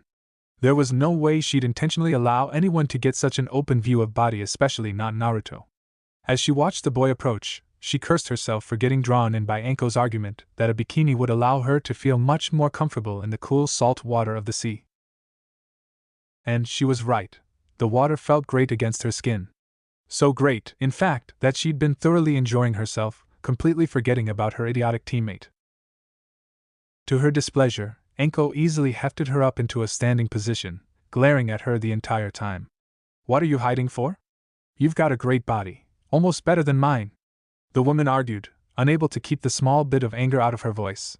To be honest, she didn't have much patience for people with low self-esteem, and she'd be damned if she let Taiya suffer from the same things she herself did when she was her age. The girl fought to escape the woman's grip, only to find that the jounin was much stronger than she looked. She matched Anko's glare with one of her own, curling her lip up in anger. Fuck off. Not everyone wants to parade around like a piece of meat, showing everything off just so some faggot can get his rocks off, she yelled, staring pointedly at the black string bikini she was wearing. Anko's glare softened as she stared into the redhead's fierce mahogany eyes. Not for the first time, she wondered exactly what had happened in the girl's life to warrant such a negative response to something so simple. But you're not doing that, are you? The only ones here are Jiraiya and Naruto, and while I can't speak for Jiraiya, you know Naruto would never think of you that way, unless you wanted him to. She carefully released Taiya's arm, watching as the girl seemed to consider her words. After a few seconds of silence, Tayuya turned her head to look at the boy making a beeline towards their position. I know. Smiling minutely to herself, Enko leaned back into a basic backstroke, floating away from the genin to give them some privacy. While she'd love to hear what they had to say, she figured it'd be a lot less awkward if she wasn't around. Tayuya forced her arms to her sides to keep herself from covering up her body. What did she have to be ashamed of? Her swimsuit was particularly revealing. It more than covered her important parts, and was nothing like the bikinis you'd see in a Play Shinobi magazine. Besides, it wasn't like she cared what he thought anyway. It wasn't like she bought it for him. Hi, Naruto awkwardly started, slowly covering the meager 2 feet between them. The girl winced as her heart seemed to burst out of her chest, and she clenched her fist in an effort to keep it under control. Hi. They stared into each other's eyes for a few tense seconds, either one of them sure what to say. Finally, he dropped his eyes to her suit before quickly bringing them back up to her face. You look great, he mumbled, putting on a sheepish grin. To his surprise, she returned the smile, her body relaxing as if a huge weight had just been lifted off of her shoulders. Thanks. Chapter 25. Oi, chibis, speed it up. If you keep running that slow, I'll say you were cheating, Enko yelled, flipping through her magazine in boredom. She looked up long enough to see if they had increased their speed any, and satisfied that they actually had, returned to her choice of reading material. The large umbrella above her perfectly shielded her from the blisteringly hot sun, keeping her from being scorched by its unforgiving rays. The hesitant shuffling of someone approaching drew her from her reading, and glancing out of the corner of her eye, she noticed the young grandson of Tazuna holding a large glass out to her. Enko-san, here's your lemonade, he murmured, cheeks colored a deep red. The oversized bucket cap that he wore was pulled low over his eyes, perfectly masking which way his eyes were looking at least to the unskilled observer. Unfortunately, for the boy, she was far from unskilled. Casually adjusting the strap of her bikini bottoms, she pulled down her shades and shot the boy a seductive smile. Thank you so much, Inari-kun. You've been really helpful, she said, playfully patting the boy's hat-covered head. Inari audibly gulped and nodded. Do you want anything else? He stuttered, fidgeting nervously under her mischievous gaze. Enko placed a delicate finger on her chin and thought. No, I'm fine. But how about you take a seat right here next to me? She patted the small, empty area on the beach chair with an enticing smile. Unsurprisingly, the boy instantly appeared at her side, causing an even wider smile to appear on the jounin's face. Kids were so cute when they had a crush. Speaking of kids with crushes. Her eyes unwittingly rolled towards the redhead sprinting along the beach. Tayuya had all the classic signs of a girl with a crush: constant staring, jealousy when talking to other girls, and just always wanting to be around the object of her affection.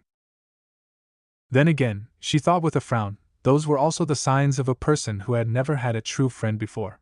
Shrugging her shoulders, she leaned back in her chair and returned to her magazine, resolving to think about such troublesome things another time.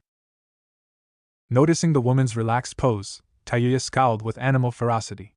Look at that bitch, drinking lemonade under an umbrella while we're over here sweating our asses off. She panted, legs burning with exertion. She and Naruto had been running suicides up and down the beach for the past 20 minutes, and looking at her asshole of a sensei, it did not look like she felt guilty at all about making them kill themselves. Normally, 20 minutes of suicides would not have been such a big deal. Hell, she could run them backwards if she had to. However, running 20 minutes of suicides in hot sand, under the blazing hot sun, with 20 pounds of added weight to each limb, was nothing short of abuse bordering on torture. She immensely regretted asking to have their weights upgraded by another 5 pounds the day before. Although she had never used training weights prior to this training trip, she was surprised to find that they were ridiculously easy to adapt to. Just slip on the training bracelet, snap in a 5-pound bar or two, and then wait a week or so to add another. After moving from 5 to 10 pounds in a week and 10 to 15 pounds in 2 more, she and Naruto both had felt they were ready to upgrade to 20 only 5 days after that, hence their current predicament. Enko had been vehemently against them adding so much weight so fast, claiming that they would only injure themselves by being impatient. Fed up with the constant bickering and fighting between the 3 shinobi, Jiraiya had proposed a contest. If they could run suicides for 30 minutes straight with the 20 pounds added on, they'd be allowed to continue wearing them. If not, They would have to wait until the Jounin deemed them ready before they could move up again. While the idea had seemed fair at the time, the two genin had quickly realized just how badly they had been screwed over. Come on, Taiyuya-chan, it's only 5 more minutes. Hang in there. Naruto grunted, chest heaving with exertion. Taiyuya tugged angrily at the black forearm sleeves concealing her weights, wishing more than anything at that moment that she could drop the both of them right here and now. Every time they took a step, their feet would automatically sink into the soft, loose sand of the beach, making it that much harder for them to run. Moreover, since the sun's rays had already heated the sand, it felt as though she was putting her bare feet into the burning embers of a dying campfire. Suddenly, the kunoichi became painfully aware that Naruto was beginning to go faster, or, to be more accurate, that she was beginning to go slower. Her legs felt like lead, and she was certain that her heart was 2 seconds away from bursting into little, slimy bits. I can't make it. Not everyone has monstrous stamina like you, you know. She glared at the back of his head, watching as he steadily pulled ahead of her. Some of us have to be content with being normal humans. Her frown deepened as he continued to move ahead of her, completely ignoring her words. Rather than answer her, he turned his head and flipped her off, angering the redhead further. Whatever happened to friendship? Going down while fighting together? He was planning to upgrade his weights without her. You mother. Using all of her remaining strength, she sprinted until she was neck and neck with it, intent on kicking his ass at that moment. She felt hurt, betrayed, and pissed off, but most of all, she felt absolutely exhausted. Her knees instantly began to buckle, and despite noticing that the ground was coming towards her at an alarmingly fast pace, she was barely aware that she was falling. Before she could land face first into the sand, a pair of strong, warm arms enveloped her, saving her from receiving a mouth full of sand. His relieved face suddenly appeared in front of her, eyebrows furrowed together with exertion. We made it, Taiyuya-chan. 30 minutes, without a doubt. To prove his point, Naruto lowered his watch to her face, showing her that it was currently 31.5 minutes past the time they had started. Her eyes widening, she looked up into his mischievously dancing orbs with surprise. You bastard! You knew I'd tried to kick your ass! She breathed heavily, a smile spreading across her face despite her ire. He matched her grin with one of his own. Of course, I know everything about you. Just as quickly as it had come, her smile disappeared. She hesitantly averted her gaze, face shifting into an expression he had never seen her wear before. If you knew everything about me, I doubt you'd be touching me right now. The blonde blinked down at her in confusion. Just as he was about to ask what she meant, Anko appeared behind them, clapping her hands to get their attention. Okay, break up the love fest. You win, you can keep your weights at 20 pounds. Though, after all that running, I wouldn't be surprised if you were nearly used to them by now. At the positively evil grin on the woman's face, both Naruto and Taiyuya's faces fell into realization. They had been fooled. Although she was tired, thirsty, and on the verge of passing out, she still managed to form one last sentence before fatigue overtook her. I fucking hate you. For the 53rd time in a row, Naruto formed the 5 hand seals required to perform the no, and for the 54th time in a row, he failed. Looks like your only affinity is wind after all, Jiraiya murmured, scribbling something down in his notepad. With some practice and better chakra control, you may be able to perform earth and water, but fire and lightning are most definitely out. He glanced over his notes and smirked, turning his gaze on the redhead watching from her spot next to Anko on the beach. It's funny now that I think about it. Taiyuya shows considerable talent in earth, fire, and lightning, but completely lacks skill in both wind and water. If you two stick together, you'll have all 5 elements covered. He paused for a second, smirking as he put together his next sentence. In other words, you two complement each other perfectly. In a rare show of intelligence, Naruto instantly noticed the double meaning of the man's statement. He scowled deeply, eyes narrowing into slits as he stared up at Jiraiya. Taiyuya-chan and I are friends. I'm in love with Sakura-chan, remember? He asked, the question coming out as more of a statement. Annoyingly enough, the man's smile only widened. What are you talking about? I didn't say you weren't friends. All I said was that you two made a great team. You're the yin to her yang, the dawn to her dusk, the peanut butter to her jelly, the Minato to her Kushina? Anko cut in, striding up to them in a pair of shorts and a bikini top. Jiraiya's eyes immediately shot over to the Jounin, displeasure evident on every feature of his face. She shrugged innocently, eyes twinkling with poorly contained mischief. Hey, I couldn't think of anything else. Sue me. Naruto glanced from Jiraiya to Anko uncomfortably, instantly taking notice of the tense atmosphere that had developed between them. Who and who? He asked, attempting to calm things down a bit. Never removing his gaze from the woman in front of him, the man answered. 2 characters from one of my books. Apparently, Anko here is a fan. When she rolled her eyes in disgust, he waved a hand towards the redhead still watching curiously from under the beach umbrella. Naruto, go tell Taiya the results of your training. He didn't have to be told twice. The words were barely out of the Sanin's mouth before he was already jogging towards his teammate, glad to be away from the death match that would undoubtedly take place as soon as he had left. What do you think you're doing? Jiraiya snapped, face showing not even a hint of amusement. Before we started this mission, Tsunade and I both made it clear to you that Naruto's lineage was not to be revealed to anyone until he was ready, not even himself. The twinkle in her eyes was gone, replaced by a mixture of disappointment and anger towards the Sannin. And when is that supposed to be? Whenever I say it is. Exasperated, Anko crossed her arms under her chest, unable to believe the bullshit logic he was using to address the situation. How do you think Naruto's going to feel when he learns that you've known who he and his parents were all along? Don't you think he would feel hurt? Betrayed? He may never want to see your face again. Jiraiya shifted his gaze towards the teenagers. Keep your voice down. What he thinks of me is after the fact.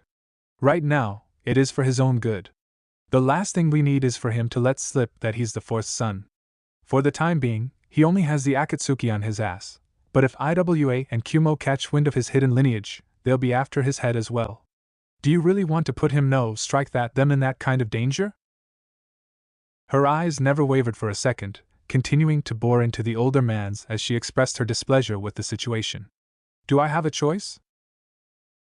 Not unless you want to be locked up for revealing village secrets. Her frown deepened in disgust. He'll find out eventually. I figured out his identity the first time I saw him, and although they don't act like it, I know some of the other villagers have as well. Minato was well known and liked while he was alive, and the older Naruto gets, the more he begins to look like his father. You can't hide it forever, and when the shit hits the fan, and believe me, I'm going to be one of the people saying I told you so. With that, she turned on her heel to walk back towards the teens, easily schooling her face into one of neutrality.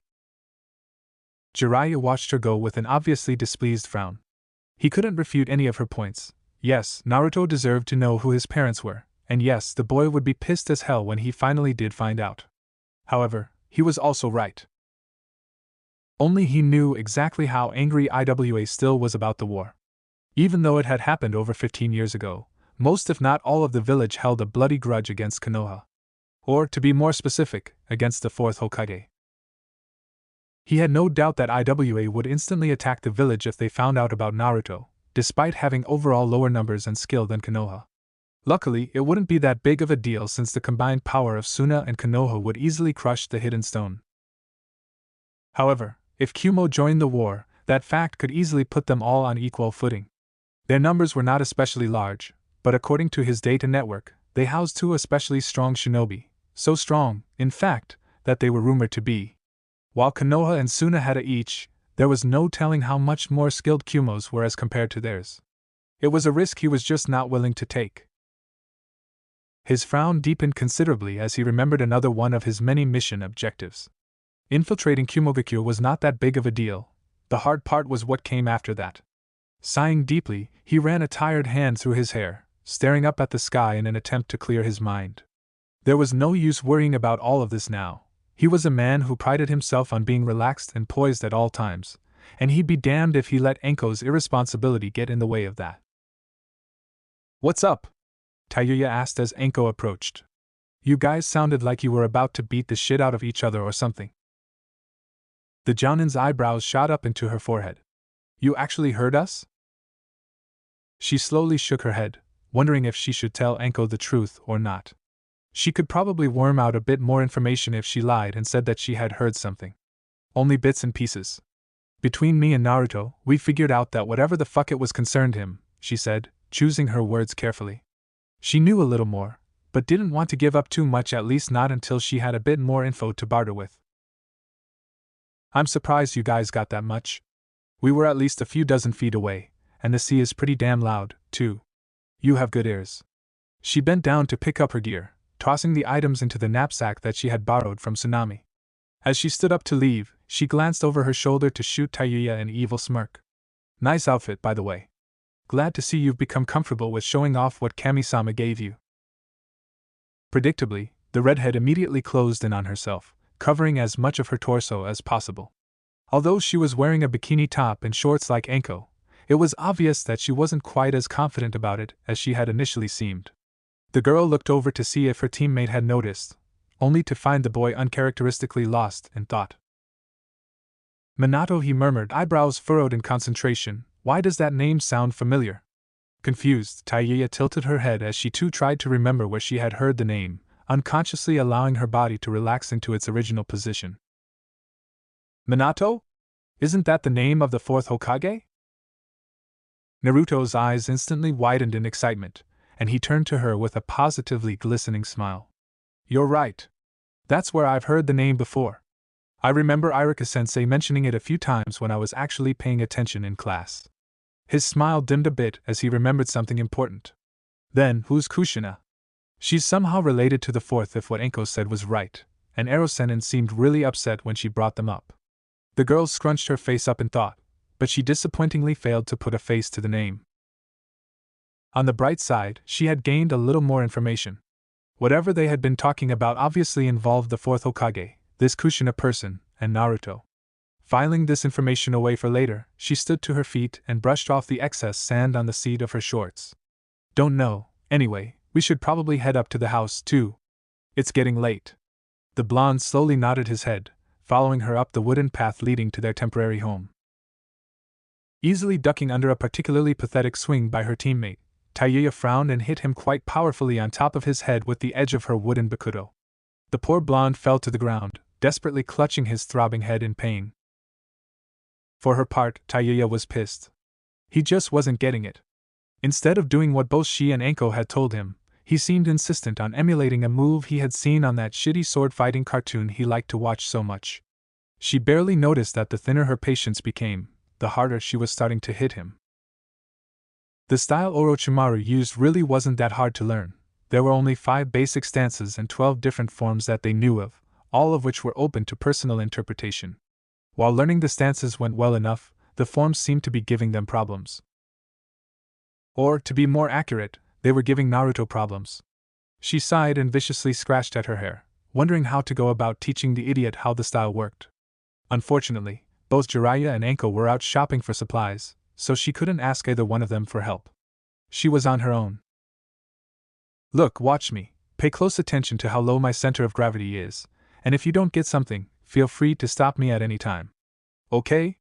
She instructed, doing her best to keep the anger from spilling into her voice. The blonde slowly nodded his head. At least he was being obedient, even if he did suck with a sword. Tayuya settled into the first stance, spreading her legs wide and holding her bakuto above her head facing her opponent. Her arm was bent at a perfect 90-degree angle, and her other hand clasped the empty area where her sheath would be had she had a real sword. Before he could blink, the girl stabbed the sword forward and brought it back, impaling her invisible opponent with absolute precision. She then released the sword in midair, spinning quickly to catch the weapon with her left hand and bringing the sword around for a deadly swipe across her opponent's torso, finishing the job in case he'd somehow managed to survive her first attack. Her breath came out in perfectly timed huffs, and smirking slightly to herself, began to settle into the second form of the first stance. This one was a little tricky and... That was fucking awesome! A shrill voice screamed, instantly breaking her concentration. She averted her eyes towards the hill of sand overlooking their training area, woefully unsurprised to see the troublesome trio staring back at her. Her eyes twitched in annoyance at the word troublesome. The last person she wanted to remember was that pineapple-headed brat who called himself a shinobi. Aiko! A second, older male voice yelled in horror, watch your mouth.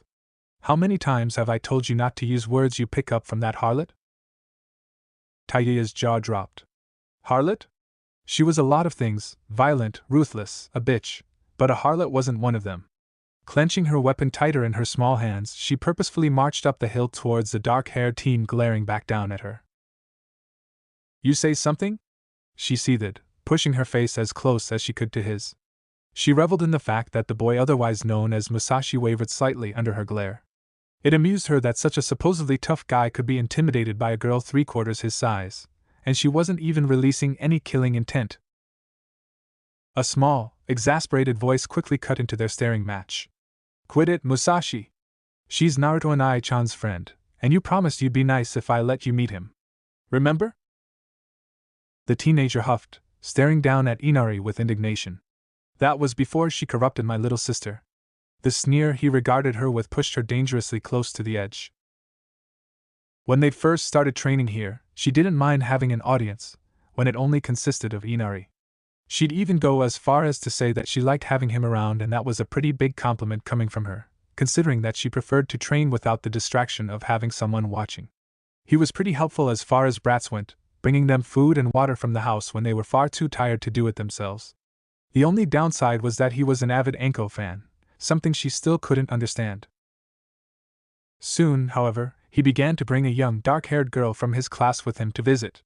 Aika had initially wanted to meet the great hero Naruto, but annoyingly enough, she'd become more entranced by Taiya herself, something that still mystifies her to this day.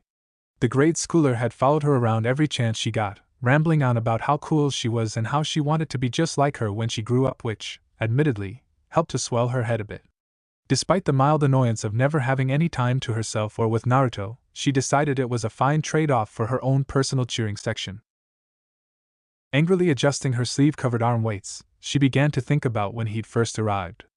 Apparently, Aika's language had taken a turn for the worse at home, so being the responsible big brother that he was, he started to accompany his little sister on her visits to the beach. Also being the idiot that he was, he'd first assumed that she'd picked up her language from Naruto, which was, she had to admit, a fair assessment given the situation. It had admittedly been amusing to watch the teen follow Naruto around like a hawk, but once he'd realized that she was the reason for Aika's bad language, things had taken a turn for the worse. The bastard never left her alone. Every time she so much as burped, he was there, chiding her for one stupid thing after another. It was getting to the point where she was actually afraid to even swear for fear of him bitching and moaning about how society was doomed because she was spreading her foul language amongst the younger generation, including his sister. She was certain that she'd never met anyone more infuriating in her life. Sure, Kidamaru pissed her off with his constant pranks, and the fat-ass Jirobo annoyed her with his constant sweating and huffing, but they weren't even close to the amount of anger this lowly civilian managed to instill in her on a daily basis. The fucker just didn't make any sense. She couldn't, for the life of her, understand why he kept bringing his sister back every single day, despite knowing that the grade schooler would pick up one or more of her most colorful phrases. The level of his stupidity even surpassed, dare she say it, Naruto's. Unable to take it any longer, she held the sword up in her right hand. "This," she said, nodding towards the long piece of wood, "is going up your ass." If she weren't so angry, she might have found his expression hilarious. Before she could make good on her threat, Naruto quickly slipped his arms underneath hers and pulled her backwards, literally saving the boy's ass. Unfortunately, this didn't sit too well with her. "Let me go! I've had it with this asshole!" she screamed, fighting in his grip. She struggled for a few more seconds, but after realizing that his hold was annoyingly solid, settled for shooting the older teen a venomous glare. The glare seemed to work on the two grade schoolers standing next to them, as they wisely took a cautious step back. However, some people just never learn. "Ha! That's just like a woman, all talk and no action. Just like I thought.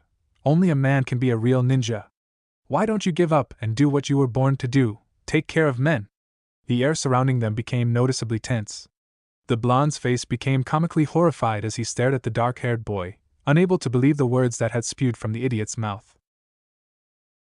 Shifting his gaze from Musashi to Taiya, Naruto put on a nervous smile. Taiya-chan? What do you say we call it a day? It's getting late, and…" Naruto. The way she spoke sent chills up his spine. He'd only had the displeasure of hearing this particular tone of voice once, and hearing it again brought back painful memories of footballs-induced trauma. "Let me go." When he didn't let go, she channeled her chakra into her arms and literally wrenched herself out of his grasp. As he was forced to release his hold on the girl's arms, he shot a wide-eyed stare towards the soon-to-be deceased civilian and mouthed one simple word. Run. The words had barely left his mouth before the redhead was on the poor young man, her fists a blinding typhoon of anger and hate as they descended upon his much larger frame. As blood began to appear on the girl's fists, the boy's screams gradually became less and less until there was nothing but horrified silence on the hill. No trips into town, no visitors, and outside of training, you're confined to your room for as long as we're in the wave country. Tayuya's jaw dropped open in shock as she stared up at the purple-haired woman. What? This is bullshit. He started it. Asked Naruto, it wasn't my fault. Enko sighed angrily, pinching the bridge of her nose with a forefinger and thumb. You beat the boy into a coma, Tayuya. God, are you even aware of how serious this is? It's one thing to get into a fight with a shinobi or bandit, but to get into an altercation with a civilian? And a teenage boy no less? You were wearing 30 pounds on each arm. You could have killed him. She angrily chewed on her bottom lip, glaring down at the genin sitting on their temporary living room couch. If it weren't for both Tazuna and Naruto vouching for you, they could have locked you up for something like this. Tayuya glared up at the woman in frustration. Was she even listening? She'd put up with the boy's shit for weeks, longer than she'd ever put up with anyone in her entire life. Shit, they were lucky she didn't wring the ugly fucker's neck like she'd originally planned. What was the big deal? He didn't look that particularly bad off when they'd taken him away, and she'd seen plenty of people come back from much worse injuries. Granted, they were all shinobi, but that hardly made a difference. Even shinobi were human. The girl's face hardened into a scowl. If I was still with Orochimaru, this shit wouldn't have even been brought up. The temperature in the room noticeably dropped 10 degrees. She regarded Tayuya with an ice-cold stare, mouth drawn into a tight line of anger. If you think you're better off with him, go ahead and leave. I'll kill you before you can take even one step outside. The air in the room seemed to get even thinner as the kunoichi held each other's glare. Except for the occasional blink, either one of them moved. Finally, after nearly a full minute of silence, Tayuya stood to her feet to stare directly up into the jounin's eyes, face barely 5 inches away from the older woman's. Fuck you. She turned and stomped her way up the stairs, making sure to slam the door after she had entered her room. She was surprised to find that her heart was threatening to burst out of her chest, a feeling she'd come to associate with being within 2 feet of Orochimaru. While she'd like to think that she could escape the house if she really wanted to, she wasn't completely sure. Enko was the famous Snake Sanin's apprentice for a while, and she'd never really seen the woman fight outside of training. It was quite possible that she did, in fact, possess the skills to make good on her threat. She plopped down on her futon in an attempt to get her temper under control. Despite her earlier statement, she really didn't want to go back to her former leader. Not only had the bastard tried to kill her, but Naruto. Her mouth twisted into a grimace at the thought of her knucklehead teammate.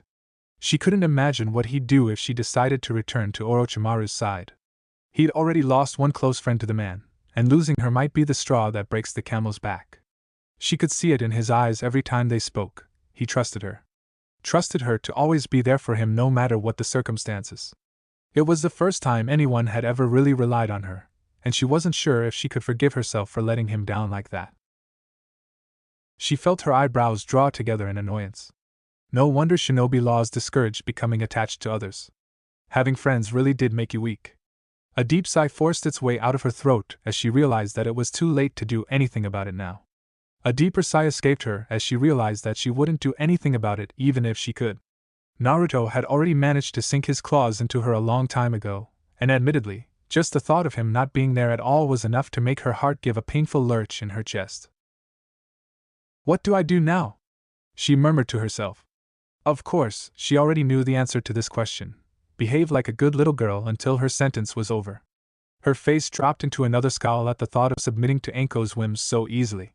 It wasn't her fault the pussy couldn't take a few punches, and it wasn't like he'd died or anything.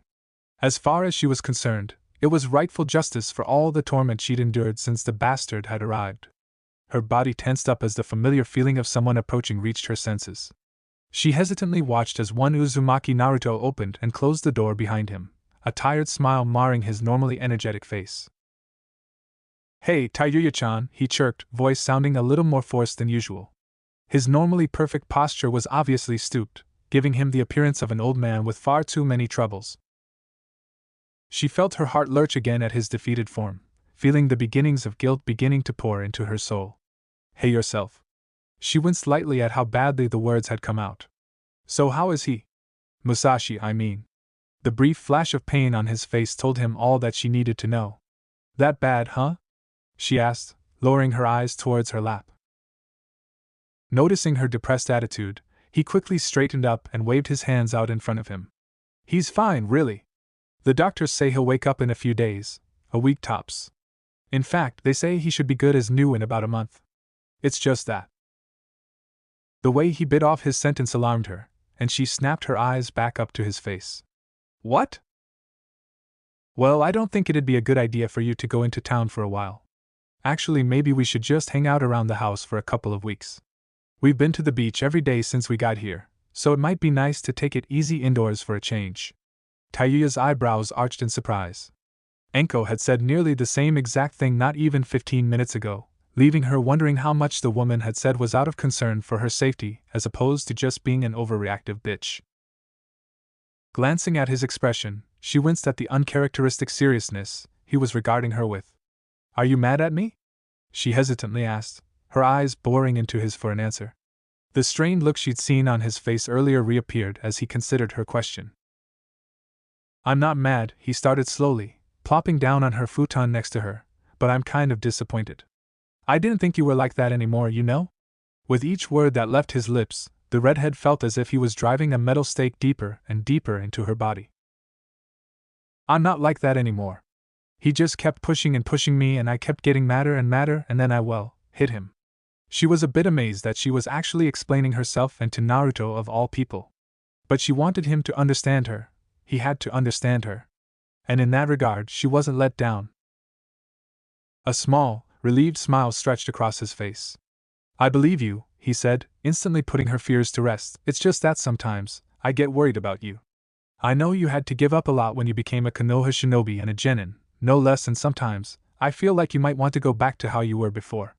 Like, back to being a feared, high-ranking shinobi who didn't have to worry about things like holding back or being careful of people's feelings. If she thought his previous disappointment hurt, his last statement had killed her. Did he really think of her that way? That she'd willingly go back to her old life for a little power? What else did he think about her? How much did he know exactly? What wasn't he telling her? She placed a frustrated hand against her forehead, attempting to stop the stream of questions running through her mind. She needed to use her brainpower for better things right now. You're right, I did give up some things when I became a shinobi of your village. But you know what? I got a whole lot more. For one, I got my legs back. I also gained a new perspective on life, happiness, some people who actually give some sort of a shit about me, and a really good friend. A friend that I hope can trust me when I say that I'll never go back to being the person I was before, and a friend that I plan to one day tell all the things I've never told anyone else. By the end of her speech, her eyes had quickly drifted from his eyes to the hands resting in her lap. There was no way she could say such embarrassing things while looking into those large blue eyes of his. Her entire body felt like it was on fire, and she was certain that even her toes were blushing by now. Then it happened. The feeling of two arms wrapping around her both surprised and scared her, but she instantly forced herself to relax in his embrace. Thanks, Naruto mumbled, leaning his chin over her shoulder. Oddly enough, she found the hug to be, comfortable. She leaned more heavily into his body, allowing her head to also rest gently on his shoulder. Her last coherent thought was that despite her earlier misgivings, hugs were actually kind of nice. Checkmate. I win. Again, Tayuya grinned. That makes 12 games in a row. Are you sure you don't want to give up? Naruto frowned deeply, mouth twisted into a thoughtful scowl. One more.